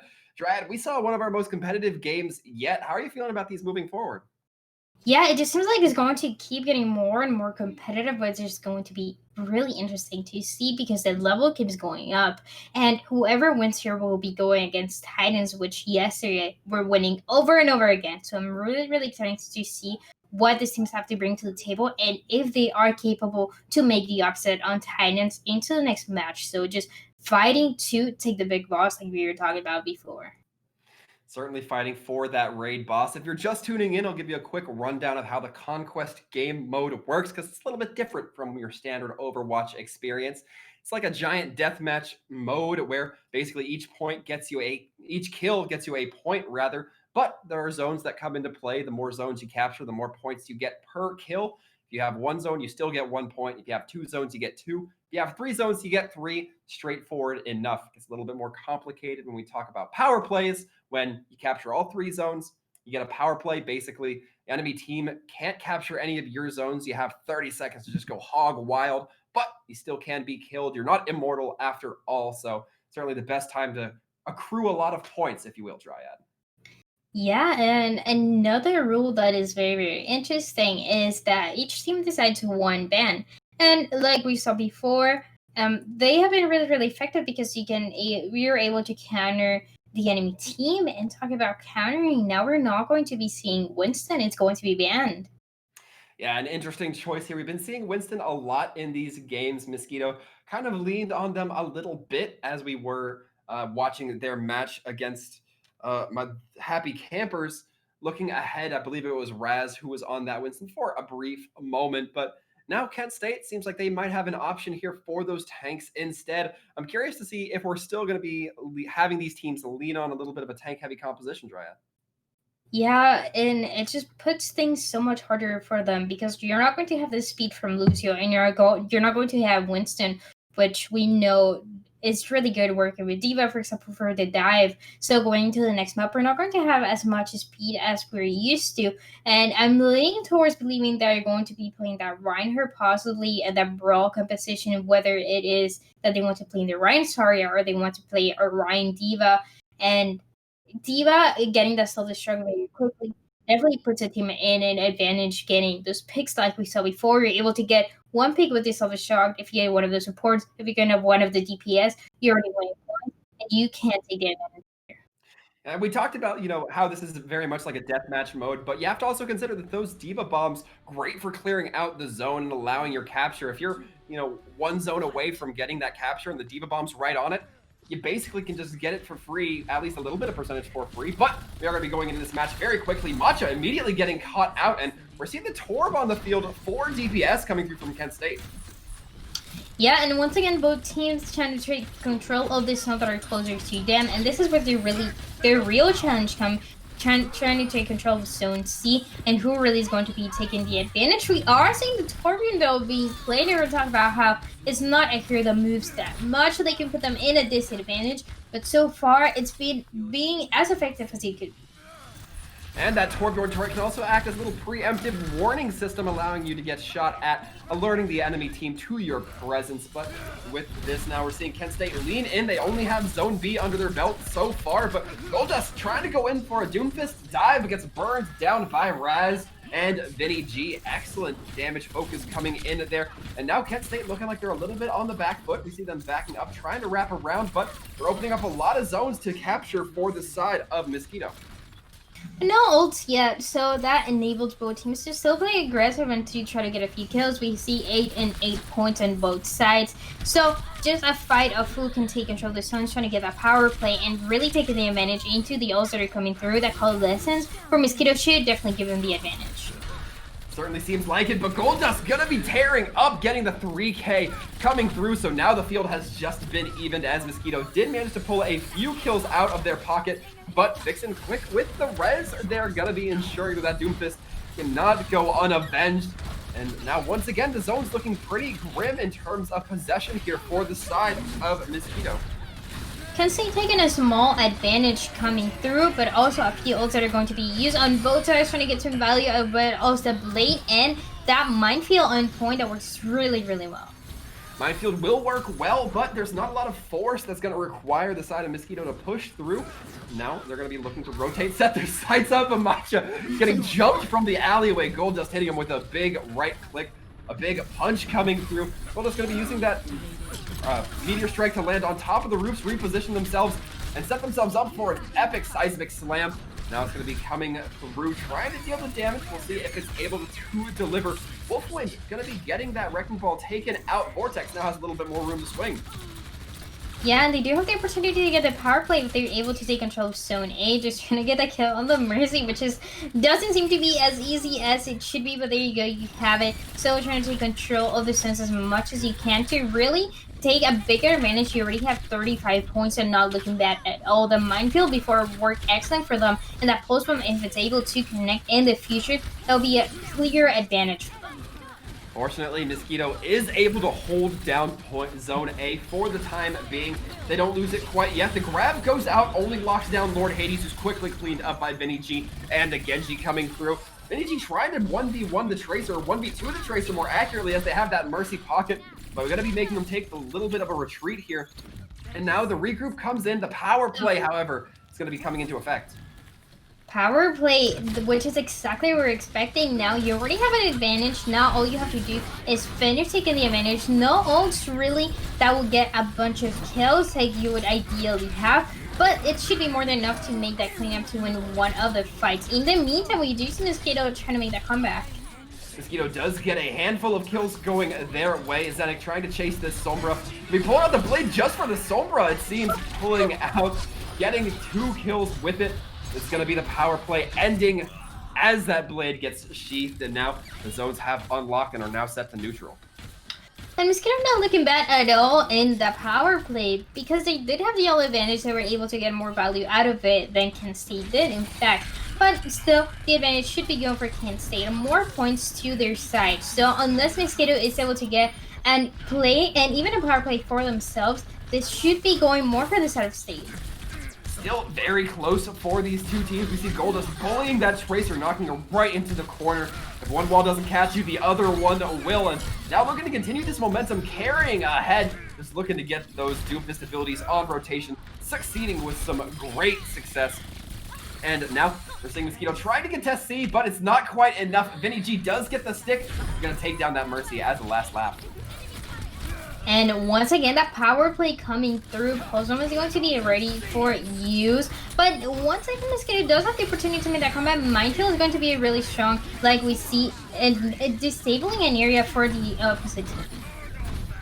We're now seeing this fight break out in earnest. 8 seconds left on the power play. Lord Hades going to be popping that overload and looking to dive right in onto the Wrecking Ball and to help Goldust in taking down that target. Using that turret to lock down A, ensuring that they can get an easy cap for it to start. And 71 points that they have for Kent State. So taking control of the zones again will be really good for them, just to make sure that they can take this victory as easy as possible. In the meantime, Mosquito is having a lot of trouble right now. Once again, they're being taken down. I really like seeing the DPS lineup. It's a really good idea, but unfortunately it's just not working for them as well as they would like it to be. Certainly does not. Goldust going to be dropping the Meteor Strike, getting it off the back of some cooldowns. But it's Buzz who really does the heavy lifting here, getting 3 kills with that Tracer Pulse pistol. Now Kent State going to be leaning in with it. Lord Hades managing to clip Vinny with a rebar piece through the dome. And now even the Molten Core going out just to ensure that this zone can get captured. We might see a power play once again, Dryad. Yeah, it seems like this is what's going to happen. But in the meantime, Mosquito trying to also take control of their zones as fast as possible. Unfortunately, it's not fast enough, so power play. Once again, a lot of them that we're seeing on this matchup, and this is just giving a huge advantage to Kent State. It is, but the kills still going in favor of Mosquito's squad. Lord Hades, perhaps one of the last few members in that zone, getting locked down, beat up, and sent back to their respawn, wherever it may be. Blade also ready for Mosquito, so if they want to take an advantage, if they want to get a few more picks, this is the time to do so. If not, it's going to be too late. We know that after they get to those 90 points, it's just going to be really hard for Mosquito to make that comeback. So using this ult as soon as they can, and even trying to get that EMP would be their winning condition for them. As we look, Zenek trying to seek out what they might be able to find with the Dragon Blade to deflect onto Lord Hades. Zenek doing a great job so far, but gets hacked. Has the healing on them, though, able to sustain throughout all of that. The EMP going in big from Wolfwind, but not a lot's able to be found with it, as there's not really anybody to focus down. Mosquito now has zone advantage. They're looking like they have kill advantage, but the Brig is coming out. Vinny G trying to play very carefully around that support player. Yeah, but if they're able to get control of Zone B for Mosquito, this could be the biggest opportunity they have to take the victory. Unfortunately, it's not going to be easy at all, but taking down Vortex is a really good step to do so. That Minefield didn't get as much value as you would expect it for the team, but they're about to have a 90 points. So like I was mentioning, not the best territory if you are Mosquito. And a brutal loss from Zenit. Goldust taking them out with the Hanzo, not able to unsheath the blade and stop this power play from potentially coming through. Zone A slowly getting captured. Goldust on the hunt for Vinny G. Eventually finds it. That's going to be the final kill needed. No power play required. Kent State locks it in. And huge dragon that we saw at the end. From what we've seen, it just seems like Kent State really knows how to play this, because they're playing heroes that their ultimate abilities require a lot of space and take a lot of space. You're going to be benefiting from that. Like we see that dragon, and also like the molten core, EMP as well, just abilities that affect the entire team. Playing that Tracer as well was beneficial for them, even if the pulse bomb doesn't get more than one kill every time. It just seems like it's more than enough, and the Tracer just putting a lot of damage through to the tanks, especially, as what is enabling Kent State to take the victory here. I did admittedly like the swap that we saw coming out from Mosquito. Dishware, I believe it was, going on to that Roadhog. Seemed like it was able to handle a couple of those characters a little bit more effectively, able to handle the Tracer dive coming in, able to just mitigate things with that hook and relocate people. Really allowed that damage to be put in, but overall it wasn't going to quite be enough, as Kent State does walk away with the point here on Kings Row. Yeah, and I feel like they mentioned that Roadhog, it seems like they did have a better understanding of how to play around Roadhog, but for Mosquito, it just doesn't seem like they fully get the entire picture, which is what you want to do in this mode, where you have to play together and make sure that you are not being staggered, which is one of the worst things that could happen to you, because then you're going to get killed over and over again, and then once you respawn, you're going to once again get eliminated. So just not an ideal situation for them, which is exactly what we saw happening. I still feel like they do have the opportunity to make that comeback coming into this next map. Now we know it's going to be Ilios. So if they're able to play that Roadhog, for example, that we were talking about, they do have a lot of possibilities to play more aggressive and to get those picks and that one-shot potential. Yeah, more importantly, it's going to be Ilios well. So definitely a lot of unique options can come here. When you talk about deathmatch on Ilios, well, you definitely think of a few select characters. You think of Lucio, who might not be the most relevant here. You think of Wrecking Ball. You think of Roadhog. Sometimes you think of Orisa if you're thinking a couple metas back. But we talk about Conquest like there's a set meta for it. It's a little bit in flux right now. And by a little bit, I mean it's pretty much all in flux. Yeah, that's right. There's a lot of variety for the teams, a lot of creativity that goes through, like we were talking about before. I still think that Mosquito does have to change the composition that they're playing if they do want to have a bigger chance into taking the victory here. It's just not working really well, and once again, they do get some signs of life at some points, but it just doesn't seem to be quite enough to take the number advantage. If you don't have more than about 15 points advantage against the other team, it's going to be really hard for them to feel comfortable into the future fights. Very true. Now, as we look ahead, it looks like Kent State going to be using the same composition, just running the Mercy for DPS and the Wrecking Ball, the quad DPS, if you will. Initial capture does go over to Kent State for that point A. It's going to be Mosquito to point B, and Vortex taken down immediately. Mosquito might have the opportunity to gain some momentum, gain some potential here to move ahead. And I'm surprised that what you're seeing there, Isa, you're mentioning how we haven't seen it in the recent metas, but more about before. And Orisa is really good at holding space and maintaining space, but when you have to move from one zone to another, I don't know if it's going to be the most effective. At least they are making the changes, so we'll see how effective it's going to be for Mosquito. So far, everyone playing really slow. They don't want to get picked very early on. So now, taking control of the next zones is where we're going to be seeing that fight. And of course, we've seen this map before. We know that this map being so linear can really have its disadvantages. Mosquito really putting the heart, though, making it difficult for Kent State to push ahead here. Once again, we're seeing the Tracer v Tracer battle, Vinny G versus Buzz, but it's going to be Vinny G walking away victorious this time around. Mosquito getting displaced just a little bit by that Wrecking Ball in Vortex. And now it looks like Point B might just fall to the wayside here as Mosquito have to get out.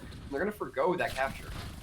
Everyone's still playing slow. There hasn't been a fight where we see a clear advantage for either side.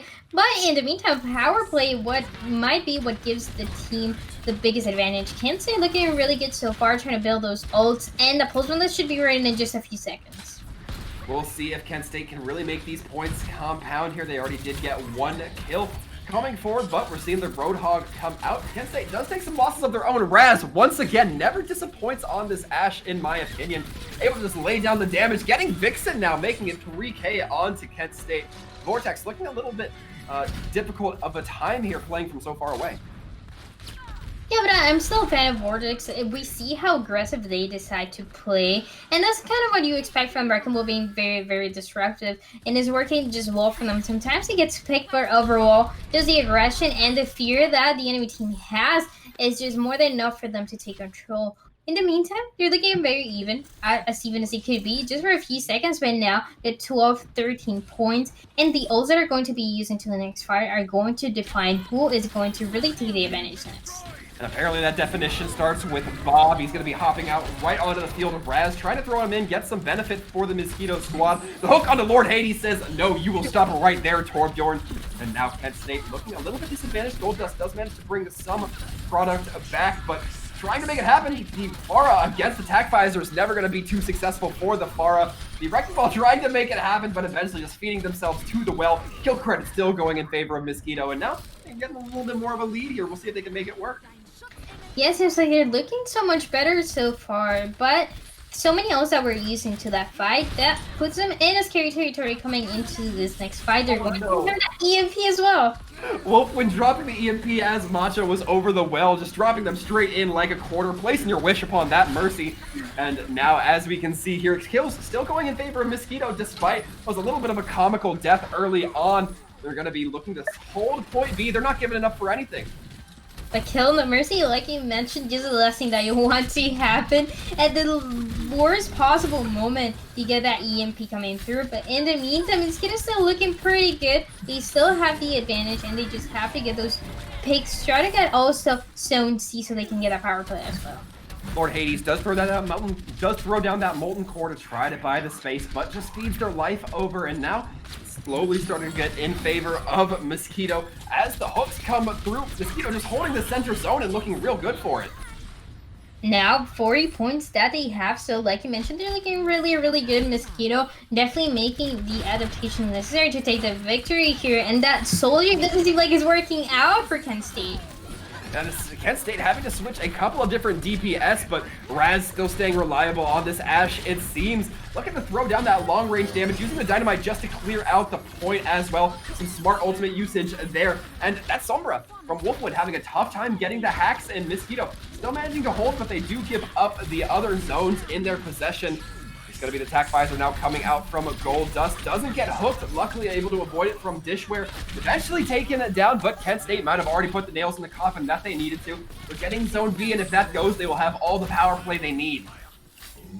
Yeah, it seems like they will be able to do this, and that's going to be really, really strong from them. And the biggest opportunity they have, they're going to have Duplicate from Buzz coming pretty soon, and just being able to turn into any hero from the enemy team is just such a strong ability. Ideally, you would want to turn into the Roadhog to see what happens. But an instant kill from Lord Hades as Zennik tries to peek that corner, takes a headshot from the arrow. One shot's a lethal kill in all contexts of the word. Then the hack on the Dishware, everybody's getting torn apart out here on these killing fields. Kent State looking very successful, getting these kills. They pretty much get a full team kill with that power play. And just when it seemed like Mosquito was taking the advantage, here comes Kent State and gets 10 more points. So once again, taking control of the zones, each team doing their best to stay alive as well. But Kent State, with the small advantage, should be taking the victory here so far. And a few ults as well, that Dragon Strike coming through. A Buzz early on investing that duplicate, but getting taken down by Raz, then with some follow-up by Vortex. It's looking good for the Mosquito squad. They have the opportunity here. They're going to be trying to fight in this small room, despite the health pack not necessarily being in their favor. And a big EMP coming out into the Dragons. Nobody's going to be cleaned up because of it just yet, but Vortex going to be dropping the whole hog, ready to tear up anybody who gets caught in that crossfire of the scrap gun. 2 zones now in favor of Mosquito. And they're able to get some points leading up, closing the gap here. But Bob coming out onto the field makes sure that Buzz gets grounded for the time being. And Mosquito, despite having what looks like a lost fight, still manages to hold it for a pretty convincing action here. And this couldn't be more, even 58 to 59 points. Both teams looking so strong, and anyone has the opportunity to win. Coming into this next fight, the advantage should be going to Mosquito. They do have the whole hog to be in use at any point. And if they're not careful enough, they can be going to the well. So the last way that you want to down this map. It looks like Mosquito going to quickly make their way to Zone A, trying to get the point captured before their opponents. If they can do it, they're going to manage a power play. Yeah, but it doesn't seem like it's going to be enough. In the meantime, we are going to be seeing Kent State taking control of Zone C. So it was a very, very close, but unfortunately for them, they still need to take control of the 3 zones before getting that power play. But advantage should still be going for Mosquito. They're not looking really bad at all, but they just do need to watch out to not get picked very early on. And now the Tac Visor coming out from Goldust is going to certainly help to put down a little bit more DPS. Dishware throwing out the whole hog, followed by Vortex. We're seeing a lot of ultimates come online, and none of them seem to work out for Mosquito.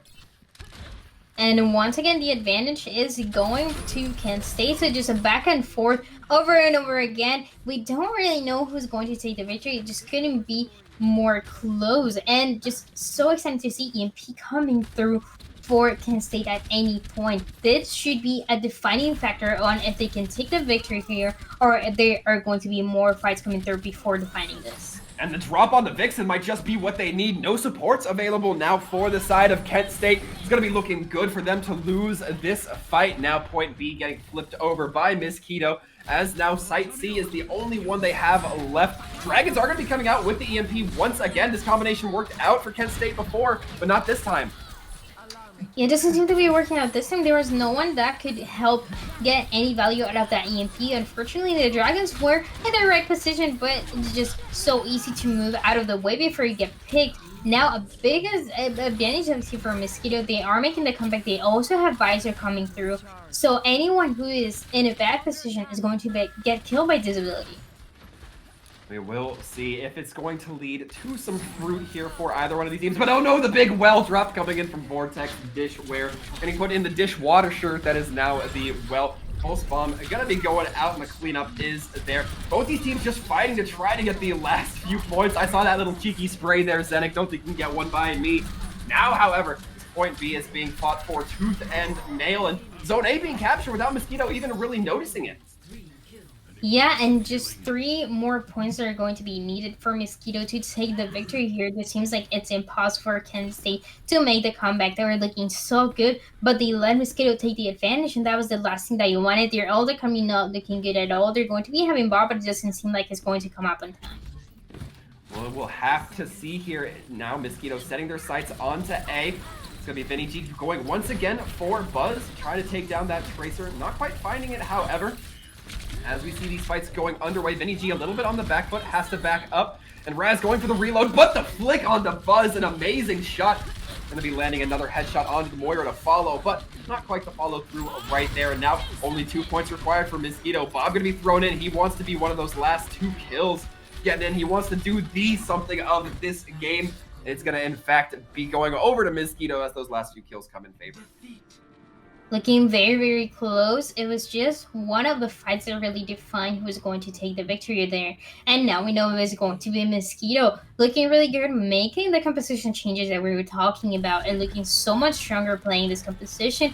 I really like seeing that Soldier, especially because when you get Visor, anyone who is on your way, you're going to kill. It's just so strong to use this hero as long as your team is feeling for you.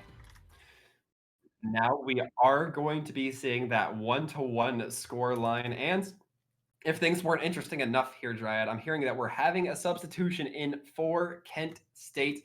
Looking ahead, it says it's going to be Wild Thing going in for Vortex, so maybe Kent State faltering a little bit on their confidence levels. Yeah, mainly we've seen Vortex play that Wrecking Ball, which can be really strong for certain situations, and you can help create the space that you need for the zones, but it's not always effective. It doesn't always get as much value as you would like to, so I feel like we're going to be seeing the substitution meaning a lot for the tank line that this team is deciding to play. Maybe we might see the Winston if it's not banned anymore, or even the Reinhardt that we were talking about before. Yeah, it was so I'm very pleased. I was not expecting to have this many, three map games come forth. We're already on our second out of 4, and we haven't even gotten to the 4th yet. So things looking very good for this game to be just as competitive as the last. And that map was probably one of the more competitive ones. Even still, we were seeing very high scorelines from both of these teams, upper 80s to the 100 score bar. So I'm thinking that these teams are definitely looking to throw down. They're taking off the gloves. Yep, and now we know what map is going to be. Is going to be Legion Control Center. That is going to be interesting. We've seen this map before and how teams decide to play it. Now, I don't know if Mosquito decided to play that composition because it was Ilios, but I would definitely recommend, if I was with them, to just keep playing it because it was working so well for them. Once they took that advantage into one fight, they were just able to dominate throughout the end. And then for Kent State, I think they do have the better idea of how to play around the composition, but once Mosquito was able to get that power play, they were just unstoppable. Yeah, it certainly seemed like, and not to talk bad about anybody from Kent State, it just looked like their composition wasn't quite able to hold up. We saw Goldust on the Doomfist to start for the first of the 2 maps that we've seen so far, performing very well. But when we saw them switch onto the Soldier in Well, which makes a little bit more sense, Doomfist doesn't have as much knock-around opportunity on Well, it didn't seem to perform as strong. Mosquito kind of picked up the slack there and were really able to capitalize. So I think Kent State going to be looking a little bit rusty if they're not going to be able to play that Doomfist, but it's Command Center. You'll probably be able to play it. Yeah, and one of the things that you mentioned is that Soldier, and it's very interesting because Soldier works so well for Mosquito. It was getting so much value out of the ult, but in the meantime for Kent State, the main reason why it seemed like it just wasn't working out was because we saw the Soldier playing alone rather than playing with a team, and he was getting hooked and killed immediately over and over again, getting no value out of that visor. So if they want to keep the Soldier, they need to make sure they're playing it together. We saw the Soldier trying to get high grounds and doing all these abilities to make sure that he can stay alive using the healing, but it was just not enough. You don't have the support of your team. And it's interesting, right? Because that it kind of merges 2 points into one, right? Like Goldust playing very well on that Doomfist when you can play a little bit more soloistically, when you can, go off on your own and try to get flanks. But does that transition to Soldier? I think that the numbers are very directly telling us not quite. Yeah, and again, that might be a specific case for that map. But now coming into the next map here in Lijiang, we might see that Soldier again. I think for Mosquito, definitely keep playing this hero should be so strong, but it seems like you're going to be seeing that Reaper actually doesn't look bad at all. A lot of damage coming through this hero if you're able to get up close. And we're going to be on that Wrecking Ball as well, looking to just get moved places as fast as possible, but perhaps not as fast as Kent State, as they are setting up on Zone A to get that first zone advantage. Now they will be 2-1 in terms of their zone possession, but already we're seeing Mosquito try to contest both of these zones. Divided attention, we'll see if it pays off for them as this fight goes underway. Immediately Zenit catching out that D.Va, or trying to catch out, but the Matrix going to be proving them ineffective. The res does come through, but it's going to have to be Dishware giving their lives for it as they create a little bit of a distraction. Right now, Kent State look like they're here to play, and they're getting these kills. yeah, a few more points coming through for Kent State, so that's a good start by them. Now, the main thing that they want to do now is rebuild those ults that are going to be so strong coming into the next 2 fights. That's going to be defining who's going to get more points. If you can get an advantage very early on, it's going to be so hard for Mosquito to take the victory here. In the meantime, though, they are really strong control of Zone A and C, and if they can create control of Zone C, this should be the biggest advantage. Yeah, big Earth Shatter coming through from Wild Thing. Gets 2 down, and the swing through is there, getting 3 kills all alone. The Zarya there to try to help out, but brought dangerously low, eventually taken down by a bullet from Raz. And now, Mosquito able to get some kills to their advantage. Still don't have zone control, but they're going to be flipping B. So 12 points, now it goes to 13 for Mosquito. Still not looking bad at all, but the advantage should definitely go for Mosquito once again. They do have the Bob, they do have the Pulse Bomb, so taking the advantage here, and it's going to be so much harder for Kent State to push, and they only have the Nano available, and it's not going to be as effective as they would like to be, especially if your Mercy gets picked. And Wolfwind going to be throwing that Nano on to Buzz. We'll see if Buzz able to throw down the damage as they need to. Certainly seems like Zenix's going to be agreeing with that sentiment as they do get taken down. Now Kent State slushing on to that point, really trying to get some damage through and trying to get this zone flipped as well. So far, moderately successful. The Diva Bomb does go in to help clean up a little bit more, but lands a little too deep in the pocket. They're not quite able to capitalize. The grab surge coming through. Kent State going to be dropping the Earth Shatter once again. Wild Thing trying to get the damage in. Not really so much follow through there, though. The Diva does get taken down, but you invest a lot of ults for that. Yeah, they do. They use almost every single ult. Now Goldust is going to be on that Junkrat, so a lot of damage is going to come through from the team, but also a lot of opportunity for Mosquito to try to also take control of some zones as well. We are seeing the point advantage go over to Mosquito, as now they are getting a couple members caught out. They also lose a few zones along the way, but so far things trading out very easily. We see Lord Hades here just trying to stay in the middle, keep their Reinhardt, keep their Mercy covered as much as possible, but Buzz playing counter to Zenix Soldier, who is just trying not to do their best. The tire goes out, lands on the dishware. That's not going to be the D-Mech, that's the actual Baby Diva killed. Now Bob hopping in onto the field, trying to do some work of his own. Wild Thing kind of caught in the mix here. Burned alive by Raz and the Dynamite, and that enables point B to get captured for the side of Mosquito. And Raz getting that damage coming through for the Dynamite, and also when we see Scenic having that visor is going to be the win condition coming into his next fight. Both teams looking very even on the kill feed. They do have the 25-26 points, so using those ults very effectively and taking the advantage that Kent State doesn't have any would be the biggest advantage they can have to try to take the victory here.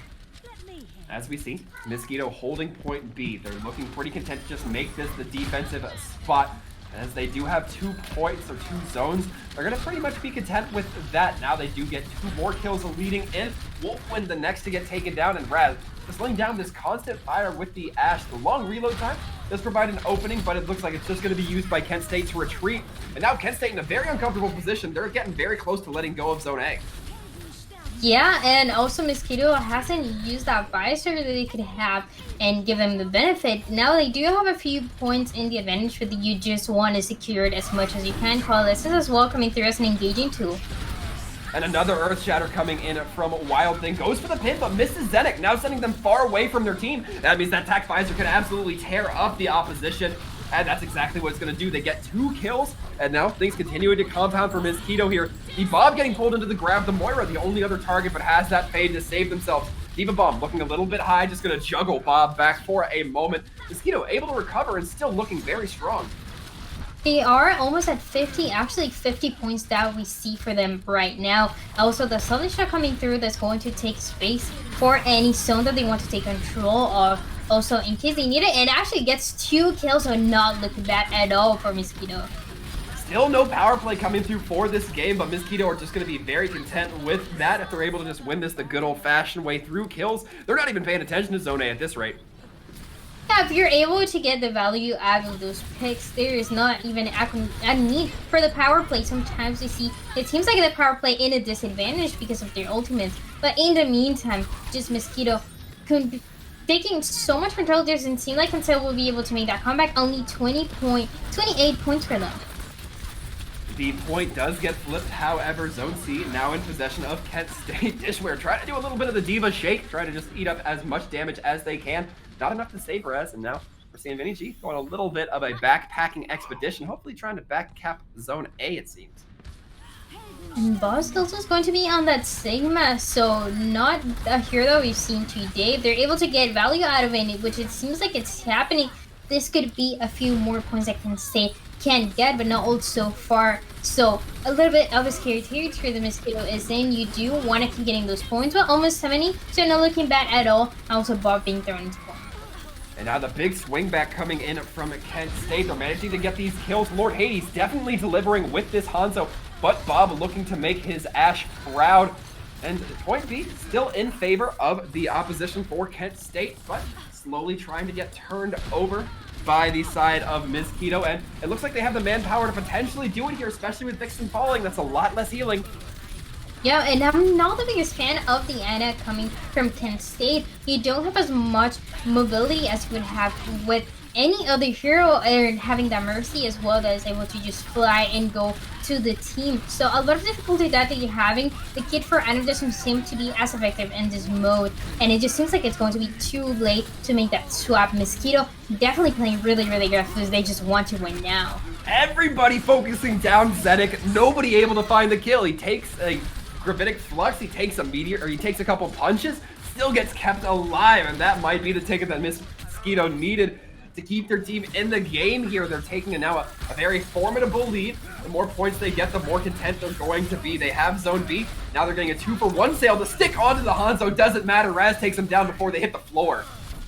And we've talked about this over and over again, and once a team gets to those 90 points, there's absolutely nothing you can do unless you just make any team come back and don't get any kills for your team at all. This is the biggest opportunity, and it seems like Mosquito is going to take the victory here. Certainly seems that way. Kent State having to be very conservative here, but the sleep on the Vinny G just ensures that that Tracer is going to be surviving.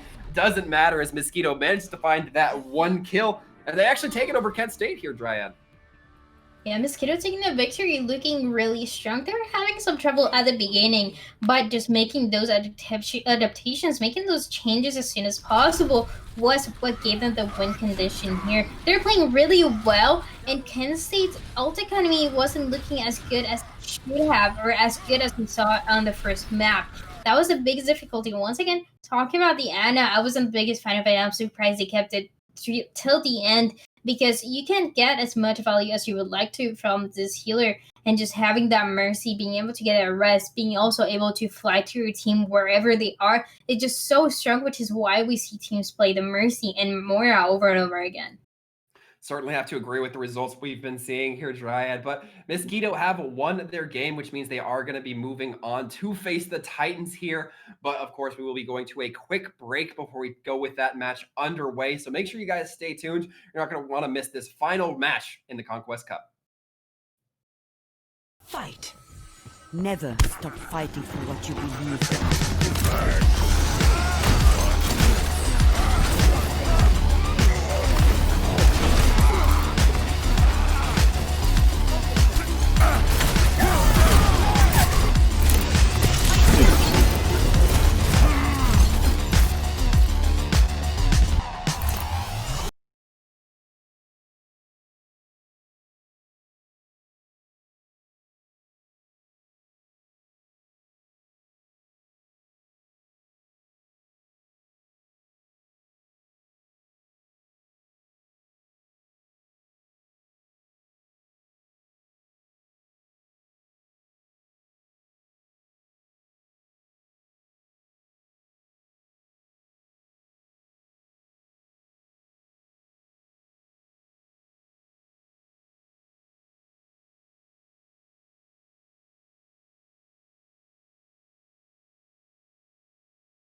Hello and welcome back, everybody. Conquest Cup Titans versus Mosquito in what is perhaps it is the final match, but perhaps the most intense match we're going to be seeing yet. Titans, one of the highest SR teams we're seeing in this Conquest Cup so far. Sir Waltham and Dryad at the table here to talk for your entertainment.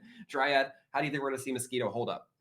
Yeah, it's going to be really, really interesting because Titans looked so strong yesterday. So it's definitely going to be a challenge for Mosquito to adapt. I do believe they should be able to if they make those changes as soon as they can before there's a big advantage in points in terms of what Titans decide to play. So a lot of aggressiveness, a lot of action that we're going to be seeing from these two teams is doing everything to take the victory today. Certainly. And as we look ahead, going to be starting off on Lijiang. It's going to be that control center, I do believe, to start. Now, we just saw control center a little bit ago, Dryad, in our last match for Mosquito versus Kent State Varsity. How did that pan out? Do you think that Titans can have a little bit of a read on Mosquito because of this? It could be. It just depends on how much they adapt to what they just saw being played by Mosquito. But I think overall, yesterday you were also able to watch Titans play for a while, so it's sort of very even on what they decide to play. And actually, something that's very, very interesting is that coming into the Liang Control Center, where you already have the bands that both teams picked, you're actually going to be having Reinhardt band as well as Lucio. So you're not going to be having that brawl that you would expect in this map. Yeah, certainly not quite, as we are just waiting for the last of the few Titans members to file in. Certainly, Mosquito going to be walking away pretty happy knowing that they'll have the longest win streak here for the second day of the Conquest Cup. No matter what happens here, they've gotten 2 wins. No other team can or has topped that yet. So definitely something to be won by both of these teams as well, to just walk away saying, hey, we're the best at playing this Conquest game mode. And they've had a really good performance so far. I really like the heroes that they decided to play and how they decided to play around Kent State. So I think that's so important coming through. The adaptability that each team and each player has throughout the match is going to be essential, because even if you find yourself having around the same points as the enemy team, what comes to making the difference could be making a swap into another tank, into another DPS that's going to help you out more. So definitely be on the lookout for those changes throughout the map to see who's going to take that victory and how easy it's going to be.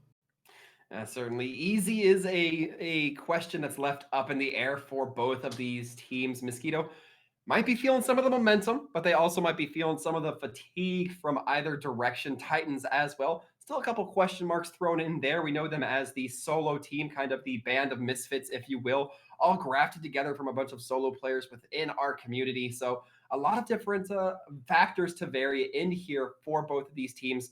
And looks like we are going to be heading into Blizzard World here in just a few moments.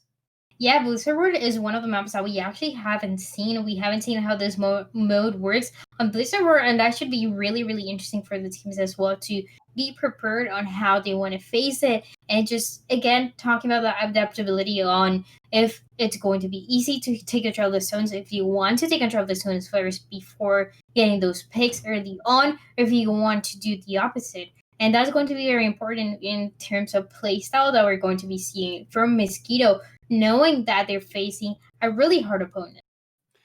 Certainly the hardest yet, but another thing we got to talk about when we talk about Blizzard World, you mentioned we haven't seen it before. We have no idea how the map is set up. You know it's going to be set up in a very similar way to how the deathmatch layout is, so it's probably going to be in that streets phase primarily, but really, where are the points placed on this map? That's going to be a huge deciding factor in deciding how these teams play. If it's very linear, then we're going to see perhaps a little bit of a tug of war action. If it's a little bit more triangular, we're going to see perhaps some rotations coming through for these teams to each zone. Yeah, and from what it seems like, there's going to be a lot of speed between zones. That should be really interesting for the teams to try to get from one zone to another, and any hero that you can get that has a lot of speed could benefit you. So since we're not going to be having that Reinhardt, probably a dive from the tank, so that Winston and that D.Va would be essential to get 2 points fast. Certainly, and Titan's going to be taking first zone, as it's going to be up onto Mosquito to take the second. They do take zone C, and so far just a little bit of poke. It's going to be Titans looking to push forward in towards that zone C. That Mosquito has already captured, but they're meeting quite a bit of resistance. They do manage to capture point A, however. Now, that means they do have that zone advantage. Each zone capture does give you a free point, so that's a little less killing they have to do in just the most minor of fashions. But again, we're seeing this triangular play come out where Mosquito goes to 1 point, and it seems like Titans are right on their heels to capture the point they just left. Yeah, so they are playing for the zones, which is something interesting. I expect the Titans to play more for the picks, and it seems like it's about to happen in just a few seconds. Once again, building this all very early on would give any of the teams advantage, and so far, they're just so close now. A lot of damage coming through from both sides. Yeah, a little unfortunate here because Mosquito actually would have done really well if they had managed to hold on to that C or get the flip onto that C zone as quick as possible, but it looks like they were trying to capture it. They couldn't get it fast enough, and now the power play comes through for the side of the Titans. The stick going in from Vinny G, but Hash Brown's managing to eat it. Not quite sure it was a stick in that case. Vinny G continuing to tear up, trying to not get taken down as the points are going to be basically tripled for the side of the Titans, and Vinny G does take down the Baptiste, and Dishware stuck outside of Mech, not going to be able to get back in despite having it on line. It's looking very rough now for the Mosquito team. They're going to start losing that advantage very quickly if they don't recompose themselves. I absolutely love the strategy I received from Titans. They decide to play for zones very early on because you know that power play is going to be strong since Mosquito was not having any ults just yet. Now they do have their being used, but unfortunately for them, a huge advantage in points for Titans, and they're also getting some ults as well, so this should contest them and help them out take control as well. And both the Tracers going for the Pulse Bomb kills. They're able to manage one apiece, and with that, not going to affect the scoreline too much. Titans have zone control. They just nabbed that point B away. Now the Coalescence is going to be coming out, but not enough to save the Moira Vex from Zenix's Death Blossom. Zenix continuing to put the hurt down, throwing into those tanks, but it's going to be Eiley trying to drop a return of Blossom, not going in favor. Both Divas fighting over this point B. It will be for the side of Mosquitoes, who does take the advantage, but the Diva Bomb ensures that point will be cleaned up, and that Hash Brown's going to be able to get back into that mech quick as a whip. Now, a very scrummy fight going on here during point B. It's looking strong so far for the side of the Titans as they do just get more points for getting these kills straight out. Yeah, and the ult economy is just looking so much better for Titan. Once again, that pulse one being eaten by Diva, just doing an amazing job at this, just disabling this ability completely. And in the meantime, over 20-point advantage is going for Titans. Mosquito is not having the greatest time. They do have some ults coming, and the biggest opportunity they're going to be having will be that Dead Blossom getting a few kills. Zone B does go over to Mosquito, but they're not able to hold it for too long. They're not able to hold multiple points for too long as they lose that Zone C. And now we're seeing them get torn apart here. That Coalescence is going to be putting a little bit more hurt into them. Zenix drops the Death Blossom, gets the D-Back as well as the Immortality Field. Bob, however, doing a little bit more heavy lifting. Raz taking down 2 with it. It's going to be the necessary requirement for Mosquito to try to make some stuff happen. Question is, does it matter? Is it going to be enough? They're working on getting defense of Zone B, but it looks like Titans are going to be able to get it and get another power play. They're just able to push through these last few members. Yeah, they're looking a little bit better for Mosquito, but unfortunately there is already a big difference to Titans over and over again, just performing and outperforming them in every way possible. They do use a lot of ults into one fight, but because they know they're going to take the advantage with it.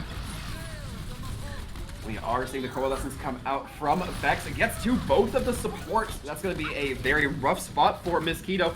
And now they're finally going to have to give over this B zone. And as soon as that B zone falls, power play comes in.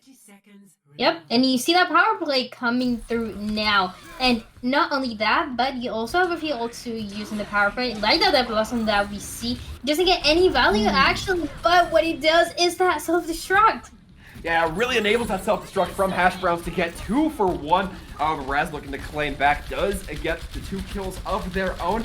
Not going to quite be of the same weight, though, because of the number of zones controlled by the Titans here. 76 points on the board. They have 3 seconds left in the power play. It looks like that's going to be about where they luck out. Mosquito having a really hard time so far. almost 80 points for Titans, and it just doesn't seem like there's anything that Mosquito can do to make that comeback. I feel ults coming for them and that Dead Blossom, but unfortunately, they're in a position where things get harder and harder the more the time passes. Titans looking to spread out their team and capture all these zones in one fell swoop. It might give them another power play here, but that's only if the zones can maintain. Zone C so close to being captured, but was managed to be reverted by Mosquitoes, preventing that power play, but still, they're starting to hemorrhage points over to their opponents, and that's not a great spot. Yeah, 83 points that we see right now, and the few also are going to be used for Mosquito. Once everyone is together, that Dead Blossom is going to be essential, taking advantage of that kill. Diva actually does not going to have a defense matrix. We see Mosquito pushing up towards this B zone, trying to get it so they can have zone advantage or zone majority if you prefer. Now, looks like they're not able to quite find the kills, but that's just going to give them a lot more space on the actual zone itself. The coalescence does come out from Sweet Pea, giving the opportunity to stabilize here for just a moment. It's going to be Eiley on this Reaper trying to get up into the face of the team, but Vinny G looking really strong on this Tracer so far. Throws out the Pulse Bomb, lands it. Not a whole lot of damage done, however, I believe the Immortality Field out there to save. And Zedek now throwing out the Death Blossom to respond. The Diva Bomb going out loud, and Mosquito still not captured this point, but they've gotten a ton of kills for it. Yeah, and in the meantime, while they are getting a few kills, but still a huge disadvantage that they have, they might be able to make that comeback actually, but they use every single ult. I think Sen used the Blossom way too late into the fight. They would have been able to get at least 50% now if it was used early on. Now, that Roadhog from Titans is looking so strong to get those last 10 kills that they need, and those 10 points that they need to take the victory here. Certainly not going to hurt when Sneezy and Hash Browns both take down their opponents here. It's just going to be A held by Mosquitoes, and they're not looking great for it. Now the entirety of Titans are going to know where they're at, and they're going to push on them with great force. Con Gusto, if you prefer. Now looking ahead, Titans going to drop the Death Blossom in. Eiley actually going to be getting enough kills just off the back end of that. It's going to be enough to get Titans the win here on Blizzard World. And it was what we were expecting from Titans, just playing very, very aggressive. They were fighting on that point B for so long because they knew taking control of it would give them the biggest advantage possible. Out of all the teams that we've seen play today and yesterday, it just seems like Titans have this better understanding of how it should be played. They get a power play very, very early on, and by the time they do get the power play, they also have the ult advantage. So that's just more than enough that you can expect from them. And it just enables them to get a few points.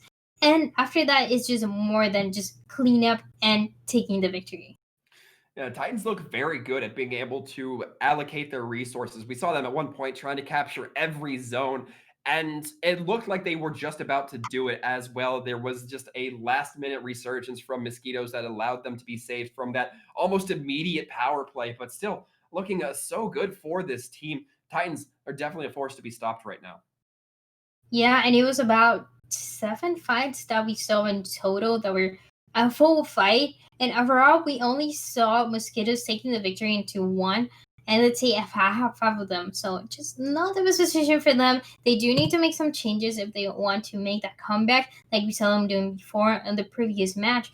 We know that they're capable of doing this. They just need to play more aggressive. They also need to play around Titans. So what I would say is just do the same thing that they just did. Just try to get that power play very early on, and then you're going to be having the ultis. If you want to keep the Reaper, you're going to have that Blossom to be in use at any point, and just getting those picks, getting those numbers is more than enough for you to eventually, when you're at 50 points. As we look ahead, once again, it's going to be Blizzard World coming out. Blizzard World, the only map we're going to be seeing for these finals, and I got to admit, I like it a little bit more than some of the other maps we've been seeing just because of the positioning of each of those zones. Yeah, and it gives you more opportunities because it's not as closed up as we've seen King's Row being, for example. So Blizzard where you have a bigger space.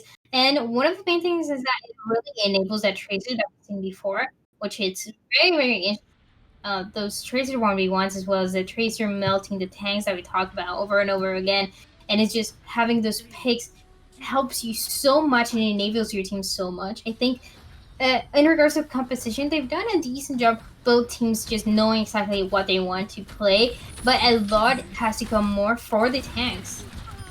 And I really like this. Mosquito's trying to take the fight immediately to the opponents in Titans, but it's not going to quite be so successful as the Titans manage to fend them off. Get a little bit of progress towards Zone C, and now one zone apiece. These teams are pushing towards each other. Yeah, Zone C is captured very early by Titans. I'm not looking bad at all. And now you're going to see that fight coming in Zone C. It's going to be harder for Titans to take that power play early on. Like,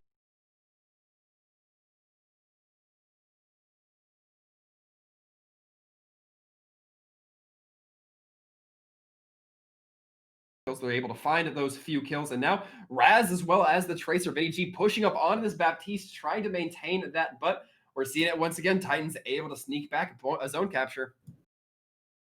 Yep, and so far, a small advantage that Mosquito has. That Pulse Bomb as well coming through for them should help them out Valkyrie for the next fight. In the meantime, the duplicate is something that they need to be scared of if you're a Mosquito, because you can turn into any hero of the enemy team. Ideally, like we talk about, is usually the tanks that you want to see.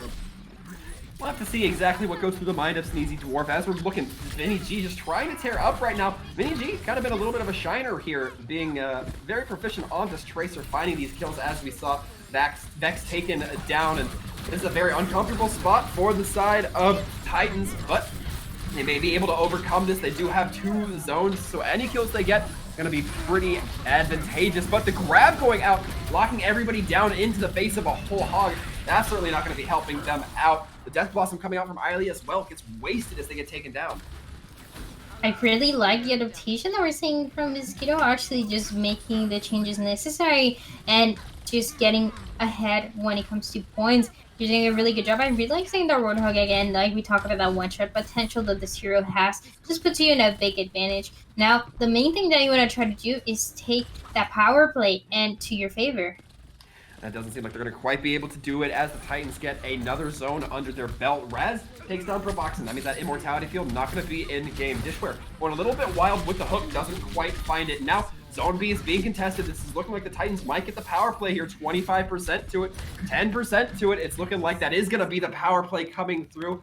We're about to see Mosquito on the run for their lives. Eiley initially getting the kill onto Raz. It's now going to be Mosquito getting chased down. Hash Browns landing the shot onto Vinny G.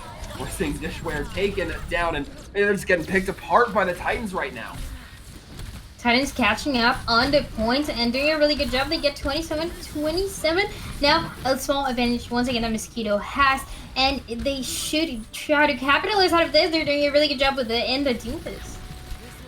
Doomfist definitely applying his trade in there, and his trade is pain. As we see now Dishware trying to go fishing with some hooks, not quite able to find it. It's going to force Mosquito to back up onto Zone C, but the Death Blossom dropped right in the middle of it, means that it's going to have to be cleared off for a moment. The Immortality Field goes on a line, but it's not going to be to any avail. Mosquito does manage to get Zone C, but we're seeing the Titans once again split their forces. Yeah, but they're not looking bad at all. They were in a scary territory before, Mosquito taking a huge advantage in points, but now they're able to make that comeback and have the opportunity to win. A field as well coming from them. The Nano, again, going into the Reaper, creating more damage and making it impossible for anyone to come in his way. Mosquito going to be looking a little bit stunned right now. They're trying their best to hold on to Zone C. If they lose, another power play is imminent going towards them. Raz having to back up for the moment, doesn't want to feed too much with that Doomfist out the initial. The Immortality Field comes out right onto Raz's landing position, saving the Moira as well. And Titans now looking good to capture as the power play online again. Yeah, not only the power grid, but also the minefield is going to be online in just a few seconds. That's going to be really interesting to see, just disabling the zone from the enemy team. Exactly what you want, just to take control again. And just also that connection that they're doing with those kills with Reaper. Eiley getting an incredible Death Blossom there, 5 on the board. I was expecting the minefield to come out, not the Flower of Doom. But now as we look ahead, 65-38, it's going to be the Titans pushing up onto the Zone C, looking once again for a quick engagement. They're going to be having it as this point goes quickly into their favor. The Pulse Bomb out, but the Immortality there is there to save from Provoxin. The window as well, dealing a lot more damage, or allowing the team to deal a lot more damage. And first zone gets controlled by the Titans. Eiley definitely going ahead and taking those kills, just giving a huge advantage to his team. They were looking very even, but now 74 against 40 points is just more than enough. They're going also to be building that Dead Blossom again. If we see this performance again, this is definitely going to be for this side of Titans. AG on this Tracer, trying to close out on Sneezy Dwarf, but it's going to be Zenik who takes that liberty from him. Now, Mosquito pushing up into Zone B, but doing this a little bit methodically. They're going down the main entrance instead of right through the doorway that their opponents are facing. The Mortality Field goes down, they deal with it rather quickly. Now, it's the whole hog just keeping everybody who's outside of the room continuing to be on the outside. It's going to be Dishware trying their best to zone out, but has to take a breather, and because of that, not able to use the hook. The Wrecking Ball can swing in and deal that damage, drop the minefield and secure this zone, make sure that it doesn't get taken by their opponents. And now, Zone A is on the side of the Titans, but not going to be needed if Eiley continues to get Death Blossoms like this. Great Forms out, just received the healing from the Coalescence without Warrior getting burst down. And now Titans only 11 points away. And the fight was being won by Mosquito. They were doing a really good job. But once again, we do see that Reaper coming back from Eiley. Amazing performance onto Death Blossom and also under neutral. Over and over again. Now, 91 points for Titans. It doesn't seem like there's anything that Mosquito can do, especially his power play. Yeah, they cannot lose more than 2 members during this power play. Otherwise, it is lights out. Already, we're seeing Nemai taken down early on. That is a good start, but Mosquito certainly has the long trip ahead of them. That Reaper trying to creep up into their back lines, but everybody seems to be very aware of Eiley. Although, they're not able to quite deal with him. The Soldier going to be dropping the attack visor. Zenik on this high ground bursts down anybody who wanders into his field of view. And so far, Mosquito have done well to hold themselves off for one moment, but they still have to play a very good game here, Dryad. Every single ult that was used for Mosquito just to try to stay alive and just to not let Titans get any kill because they knew that would have been game over for them. In the meantime, just getting Sumbi is more than enough. Another point, and this is just going for the Titan side as well with the ults that they have. Really is. Titans might be able to win this off of point captures alone if they're able to get 6 more, but the kills coming in make sure that that number's a little bit lower than it might be necessary. Pulse Mine goes out, and Provoxen not quite able to jump over it. Vinny G now getting the kills with their Roadhog, but it looks like Mosquito just content to turtle on this point. See, it's not going to win them the game. Only 5 more points necessary for Titans. They also have the Dead Blossom, and what a way to end that if they're able to get those kills with the Dead Blossom.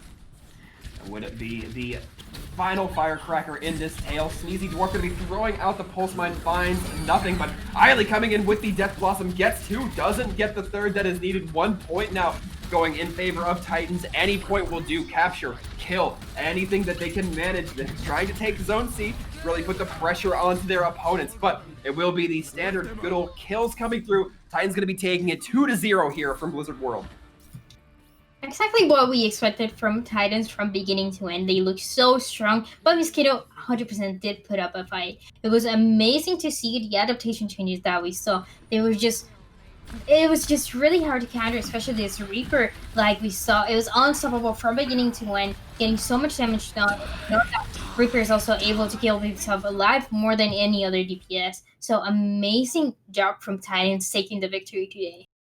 Yeah, very impressive there. Eiley dropping that Death Blossom during the power play basically puts 15 points in your pocket right there. 3 points apiece, 5 kills. The math's not that difficult to do if even I can do it. But that being said, I mean, Titans just kind of ran through here, and I'm a little bit disappointed. We saw the Mosquitoes putting up some real good fights against their opponents in the past, but it just didn't go for them this time around. So Blizzard World's where they're going to be leaving their trophies.